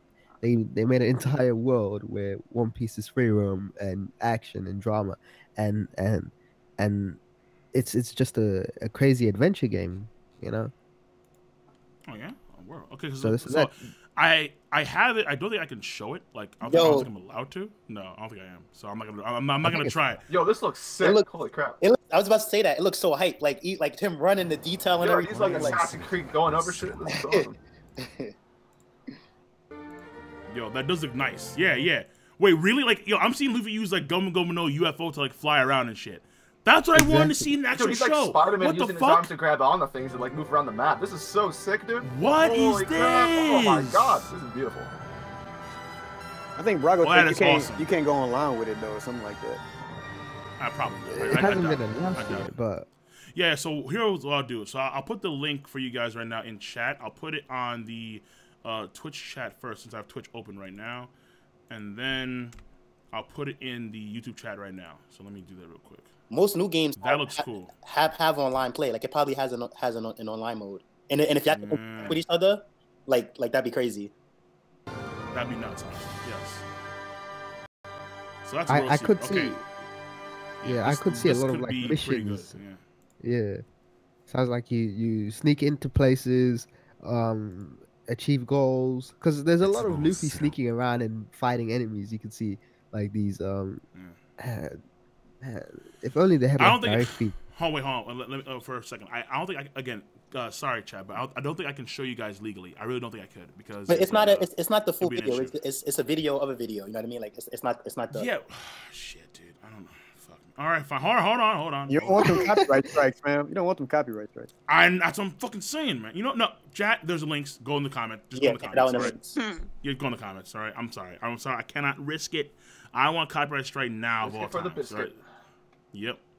No, I agree. No biscuits, dude. Yeah, it's not. Yeah, I'm not gonna do it. Like, I just hope this game has a good boss fighting system because, like, I love games like that, but like the way you know how it's easy to beat most of the fodder, but then when you fight the bosses, it's kind of tricky because either the bosses is like totally hacks compared to you, like they're like 10 times stronger than you, and you got to maneuver your way to beat them, or the bosses aren't really that strong. Like I would like it if like once you get to the boss, it's like a burn and blood kind of fight thing, where it's like more on equal terms. Or something, or just like a good boss fighting system. Yeah. Actually, that'd be cool as all hell, honestly, if they did that. I like this. Yeah, see, so this game has potential. Any other big news we got from the fest? Jump Festa, it's been kind of quiet. I mean, they did drop Black Clover trailer for that game. Next. Yonko, was this the One Piece announcement for today, or is there something else that like Oda said? Because I know like there's a law comment coming on the 21st or whatever. Yeah, I think there's something in the evening, and that's a few hours away, so might as well have to wait for that. But, why you hating on Black Clover, King? No, I'm not. No, kill me. Yo, that game. Kill me slowly. Looks hype. Like I can't believe they even showed that. Not for nothing. Like, if I was there, I would have tried to steal a game and left. I need that game. I need a copy of it. I hate that shit. There's some stuff for Yu Hakusho, right? Yeah, there's an OVA that they made for Yu Hakusho that's gonna come out next year. I'm gonna have to check it out. That was my first legit anime. Like, not counting Pokemon or Yu-Gi-Oh. That was my first legit anime. Yeah. That's one of the best series of all time. I don't care what anybody says. Top 5 for sure. Love it. Top 5. Easy. Never said it. That's right. Easy. So, all right. So, Yonko, you guys, what I'll do is I'll put Yonko's Twitter in the description of the stream when it's done. So you guys can follow Yonko Production on Twitter. You guys should definitely do that. This man's going to give us some heavy intel on Jump Festa and then some. So, without further ado, the last topic, very briefly, because I will do a video on this, but I was looking at Brago's stream yesterday, and after like 9 hours of oh my god, I wasn't there for the entire thing. Obviously, that's crazy, but they got to the number 1 on their top 30 list, and a lot of people that were in his crew on Brago's stream, they chose Kaido as the strongest person in the One Piece verse. Now, this I found to be fascinating because, number 1, even though I don't believe that Kaido's going to be defeated during Wano Kuni, Kaido himself, it looks like there may be something there towards his defeat. That's number 1. Number 2 is that the man himself had already been captured by admirals, by other Yonko in the past. Now, granted, he was not himself killed, or, you know, obviously, but he has been, I guess, defeated in combat in the past. Now, whether or not that was done on purpose because he said, I just want to die, or they actually did so because they had issues, not too sure. Maybe Whitebeard back in the day actually was stronger enough to subdue the beast. That's number 2. Number 3 is that Kaido is dubbed to be so powerful to where in a one-on-one fight he can't lose. He won't lose. So that is the lore around Kaido. So basically, I just want to know if anybody here actually thinks that Kaido is the strongest person in the One Piece world, and if so, why? Because, you know, for me it's Shanks, but go ahead. It's been this way for a while, like even before this whole cake arc. To me, the strongest person is or the strongest Yonko is Big Mom. I think Big Mom is the strongest out of the Yonkos, and even like this arc, we find out, yo, Zeus, Prometheus never been damaged. You know how godly that is? That means that like for all we know, she could have fought an admiral, and the admiral couldn't have even touched. You know, the top tier people couldn't even damage Zeus or Prometheus. And then we see that herself, she can't even be damaged, and that's very similar to Kaido's immortality. But Kaido, or this invincibility thing that Kaido has, but that's all Kaido is. Kaido's like, yo, he can't be killed, he can't be killed, he can't be killed. But yet, this is not even a highlight of Big Mom, but we find out you can't even damage her. You know what I mean? Even Zeus Prometheus. So like, you know, like she's that powerful. And I do think for Kaido that he's the weakest. Are we ignoring the fact that Shanks literally stepped foot on Marineford, and the entire Admiral army stopped? Yeah, that's what I'm saying. I think Shanks is number 1. I would put Kaido at number 2 underneath Shanks, just because, yeah, he can't be killed, but yeah, he can't be killed. He literally cannot lose. So I think Big Mom is really high up there, and Blackbeard right now is also a wild card because we don't know if he can even continue absorbing devil fruits. True. And he can just get stronger, and he is set up to be the final in-game villain. And then Akainu is ridiculously strong as an admiral, but while he does have such a hate-on for all the pirates, I don't know if he can actually beat any of the Yonko. It's difficult to place any of the Yonko against each other, because none of them have ever really clashed, because they don't have a reason to go pick that big of a fight. They've all got their own little areas that they just keep to, because they know if they ever picked a fight with another Yonko, it would be such a big deal. So we don't really have any frame of reference for them to go against each other, is the sucky thing. But I do think that Shanks is number 1.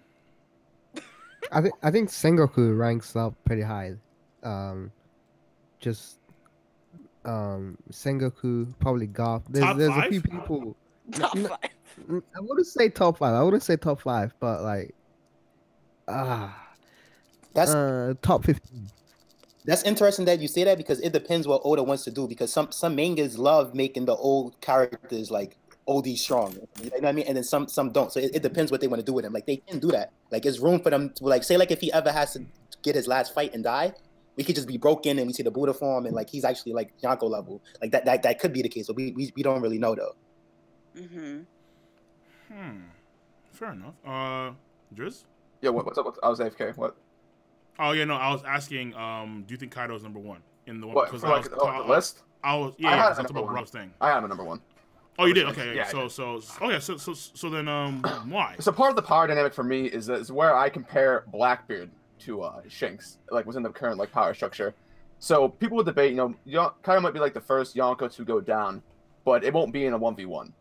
Similarly, where like the other Yonko, people project that Big Mom will probably be the first one that Luffy takes down in 1v1, whereas Shanks we know is most likely going to die to Blackbeard. And so I kind of rank Blackbeard like in the middle of the pack when it comes to Yonko. And so it's not the first Yonko to be defeated isn't necessarily the weakest, depending on the conditions. There's a lot of X factors, but I'm just going by portrayal mostly at this point for Kaido. To me, I think that Blackbeard will kill Shanks, but I don't think it'll be because Blackbeard is stronger than Shanks. I think it will be like because a Whitebeard moment. Like there's something. Well, like here's the thing, like you mentioned before how Blackbeard could get another fruit, right? So for me, like he's still under the hump for Shanks. He needs one more fruit to be over the hump to be definitively stronger than Shanks. And that's why a lot of people bring up him getting like a Zoan fruit, such as like Kaido's fruit, or some people think Marco, whatever it may be, a strong Zoan. And so I feel like once he gets that, then he'll definitely be stronger than Shanks, and that's when like the whole thing's gonna go down. It might be a situation where he beats Shanks, where like he's pretty much now the strongest person, and then Luffy has to beat him to surpass him. Like my problem with Kaido, like to me, Kaido's the weakest of the Yonko, because like just in most stories and stuff, like the person who's all brawn, like the who's all strength and power is usually the first to go, and they're usually the weakest, because it's like, all right, cool, he has all of that offense, but like, is that messing with how you see how like that interaction with Big Mom, it drank Luffy's gear 4th away? Kaido wouldn't have been able to do that. It's like other people have so much other powers, like Blackbeard, he has the earthquake, the darkness. Big Mom has these soul powers and stuff. She could take your life force. Shanks' hockey is just on a different level. It's like Shanks. It's like Kaido. It's like he's pretty much like Jack on steroids for all we know right now. That could change. But I don't put him number 1. I put him 4th. Like I have Big Mom 1, Big Mom 1, Shanks 2 for right now. Blackbeard either 3 or 4, because with Blackbeard, even if he's weaker, even if he's the weakest now, he's gonna surpass them all eventually. Drizzt, What's up? What you said about Blackbeard possibly getting more fruits, and I know that I pointed that out too, but yeah, Willie, I'm almost not even a fan of him getting more fruits. If he can get one more, I think that there should be like a max of one more, because otherwise, yeah, I agree. stop him with just continuing. Like, why would there only be a limit of one more? Well, I mean, like, he just keeps on acquiring them. Like, Luffy, yeah. Well, have you seen like the theories around this, SunPatch? Huh? What? Sorry. Have you seen like the theories around like why he would get 3? Like, do you know like the premise behind them? I don't. I'm sorry, I don't. Yeah, so like, well, one thing is kind of like Oda likes to do like this pattern where he would get one of each fruit, the strongest in each category. So he would get the strongest Paramecia, and Whitebeards, he would get the strongest Logia, which is the darkness fruit, and then he would get the strongest Zoan fruit. So he would essentially be the strongest pirate of all time. And one of the reasons that people even brought this up is that if you look at like the flag for the Blackbeard pirates, it is 3 skulls, so 1 for each devil fruit. I mean, it makes sense for him to get 3. I would like for him to get 3. I just don't know why 3 would be his max. Well, I feel like to find that answer, you would have to find out why he's able to get more than 1 to begin with. And That's so fair. if it's like, if you find an answer to why he's able to get more than 1, then there could be another answer to why he could only get 1 more after that. So, Okay. I mean, yeah, it's kind of ambiguous. I do want him to get 3. I think that that's a really, like what you said, that's perfect for him. And that would also cap it so that Luffy can actually have something to overcome. Because if there is no devil fruit cap, then I don't think that's something that anyone could ever overcome. No matter if they are protagonists or not. With the Zoan powers, like I think that he's so strong that like even if he had Marco fruit for a Zoan fruit, like he would still be hacked and broken. Like he doesn't necessarily need a Kaido's devil fruit. He just needs like another good one. But I think that his rings have something to do with it, and I think that for every ring he can have like he can at least have like 4 or 5 depending on how many rings he has on his hand. A devil fruits, but probably after a while they start getting weaker. His devil fruits, and Luffy will probably have some type of power by then that like the devil fruit things, wouldn't play as big of a part. Like have a counter for it. This is totally like it's not totally off topic, but like what if Momonosuke was like the prequel, like the prototype dragon fruit for that Blackbeard will eventually have. Like they're trying to make a dragon fruit, and Blackbeard will end up with like the final, the finished version of a dragon Zoan. Like a created one, not like an actual Zoan fruit. Isn't that what Momonosuke's was? It was a well, created... it's yeah, but as you say, so Blackbeard would get like the basically fake devil fruit, but like real effect. Yes, like Momonosuke, he has a dragon fruit, but it's like he's just a baby dragon, like almost like that was like a prototype devil fruit. Well, as far as Momonosuke goes, there's like a ton of different theories just surrounding whether or not that was actually fake or not. But yeah, I mean it's true. But I mean you kind of have like Burgess and other people going around actively trying to kill devil fruit users to get their devil fruits. True. So they don't really seem to have a qualm about trying to make one at least. With regards to Blackbeard, I think he's basically hunting for devil fruits for his crew. So whilst I don't necessarily believe that he will stock for himself, I think he wants to create a devil fruit army. So like Kaido wants to create a smile army, he wants to create an army full of devil fruit users for his pirate crew. Yeah, I agree with that. Where did King go? I'm letting you guys talk. I'm just letting you guys. I'm just listening. He's just soaking it in. I'm just soaking it in, man. Yeah. Oh boy. Yeah, I'm still here. So like, I've seen some people put it in the comments, and like, I ranked him. I think I ranked him at like 6 for me. But if you were to like scale a dragon, where would he be for you guys? Well, I'm gonna save that for my list because I know where he is honestly, and he's not number 1. I also want to say he's not number 1. Yeah, I think Dragon. To me, it's a little tricky, but I think Dragon he comes like 5th or 6th because like I would put him after the Yonkos or I would put him after Akainu. I think he's around. I think he's around there. Like it's hard to decide who's stronger to me, him or Akainu, but I think he's around there. Like he's close to the Yonko and Akainu, especially how like the whole Blackbeard situation happened. Like I didn't expect that. Like I'm shocked that like the army was able to fight a Yonko's crew like that. Even though they didn't get to fight to the finish. Like that's crazy. Where do y'all put Whitebeard Jr.? Oh, Weevil? Oh, Weevil. I put. gotta go check my list real quick. Actually, hold on. I'll tell you exactly where I put him. You Weevil up your Weevil. I put Weevil directly below Marco. So wherever Marco is, I put him directly below Marco. Okay. I don't. He's bugging me because like he was just hyped in that one chapter and then he went away to just Oda does that a cause lot. havoc. And I'm really bothered by the fact that we just don't have more on him. I mean, we're gonna get more on him. Yeah, it's kind of what happened with like Kuma and like Dofi whenever like there's like the Warlord meeting, whenever Mihawk went there. Like we didn't see them for like ever after that. Yeah, true. Mm-hmm. I think he was shown to us, but the reason why we're not getting him yet is that he's so strong that he's not really he's not the best person to fight right now. Like I think he's like right hand man level and stronger than that because like to me.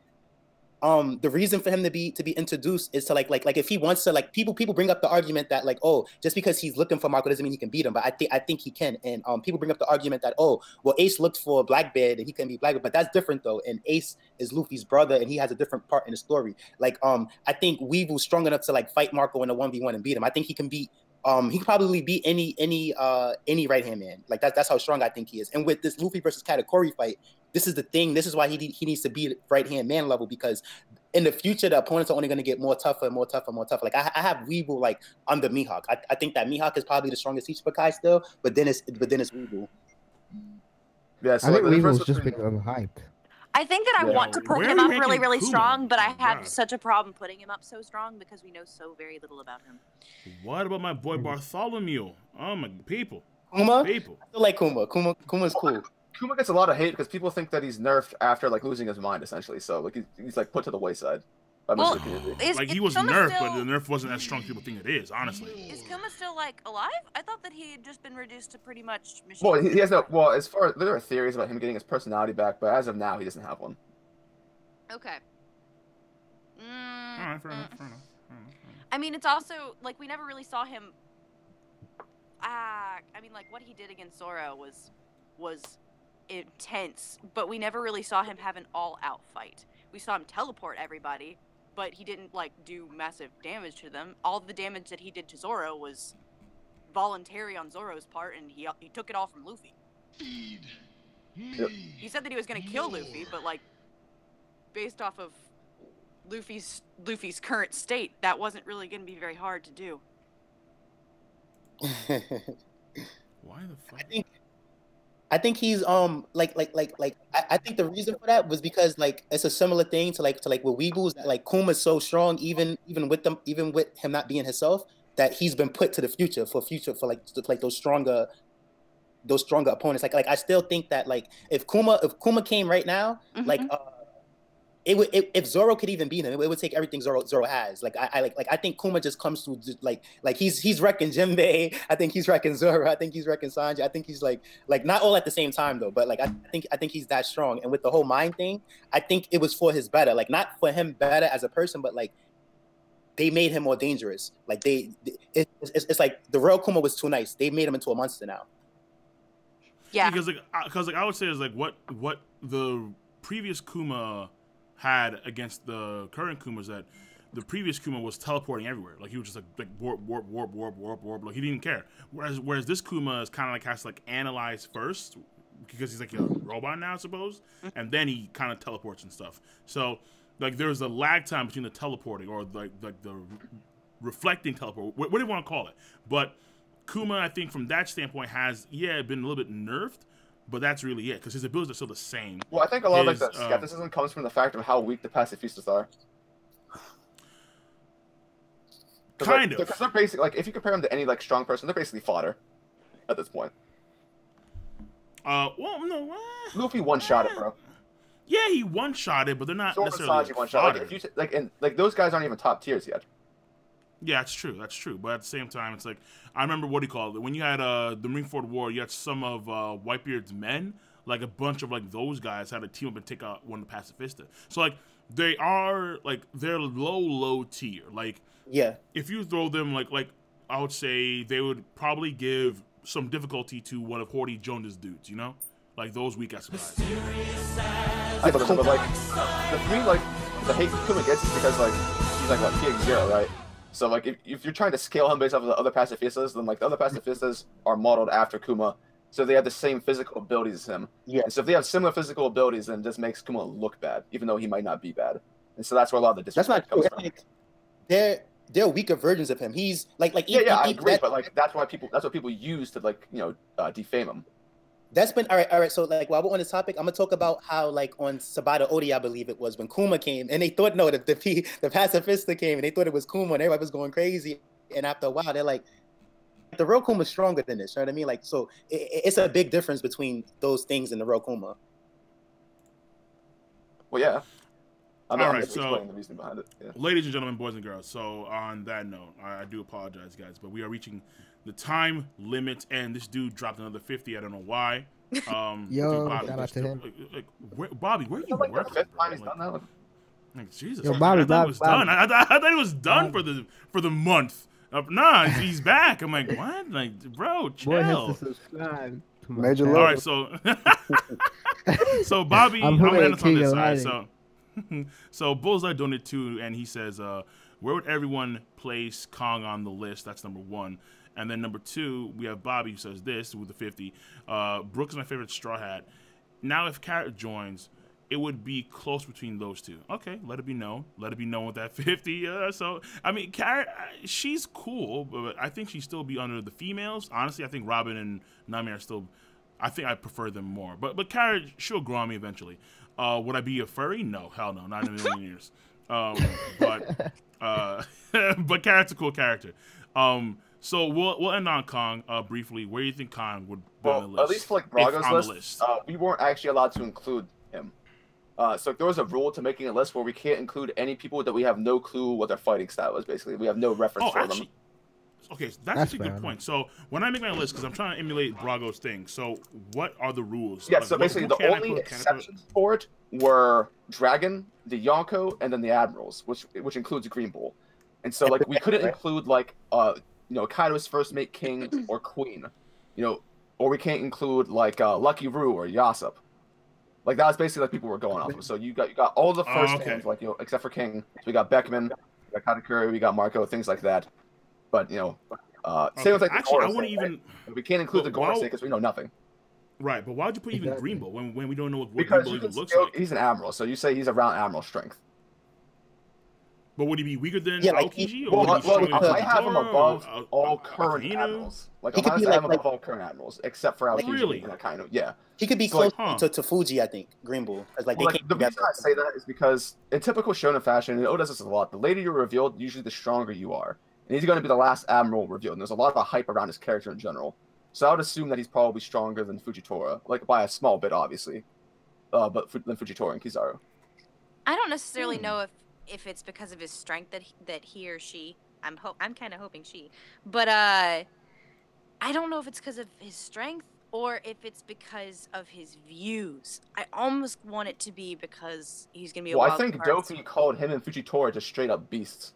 Yeah, monsters. Yeah, in terms of I mean, strength. I'm sure Yeah. that, like he's Admiral strength, so like he's going to be ridiculously strong. Like we all know that. But I want the views to be a wild card, kind of like Fujitora. He's not your typical admiral.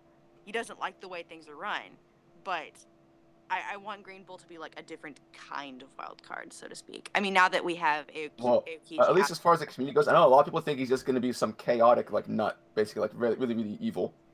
Yeah, me too. Like, yeah. Cause, I don't like, think it can be too evil because we already have. That is an admiral? Yeah, it's like his I feel mentality. like You know, like everyone has their own justice. Like his justice is evil justice, Like- basically. like he's like pretty much he's gonna be the new Akainu, and the reason why I think that is because like at the same time Akainu had some some type of control over who he picked. So I think that like Green Bull is like who he sees a lot of his soap in. Like Green Bull will like really go out of his way, like pretty much the opposite of Fuji. See how like Fuji and Akainu got into that little argument. Like Green Bull. I just saw a comment saying Green Bull is Kobe, and y'all, I would scream so loud. No, that's not happening. There's a reason why that's not gonna happen. And That's Joroshay. That's Joroshay. yeah, well, That's it's Jersey. He's in his bitch. What if you think Green Bull's Kobe? I would love, Oh my goodness. I would love it to be Kobe, but it's too soon. Oh, Like- it is too soon. He's going to be the leader of massively the too soon. Marines. Yeah. Mark my words. That boy's going to be the most important Marine at the end of the series. But not Yeah, yet. probably. The end. It's funny though, because Yeah, like Pretty at much the so end, Yeah. like let's say like after Yes.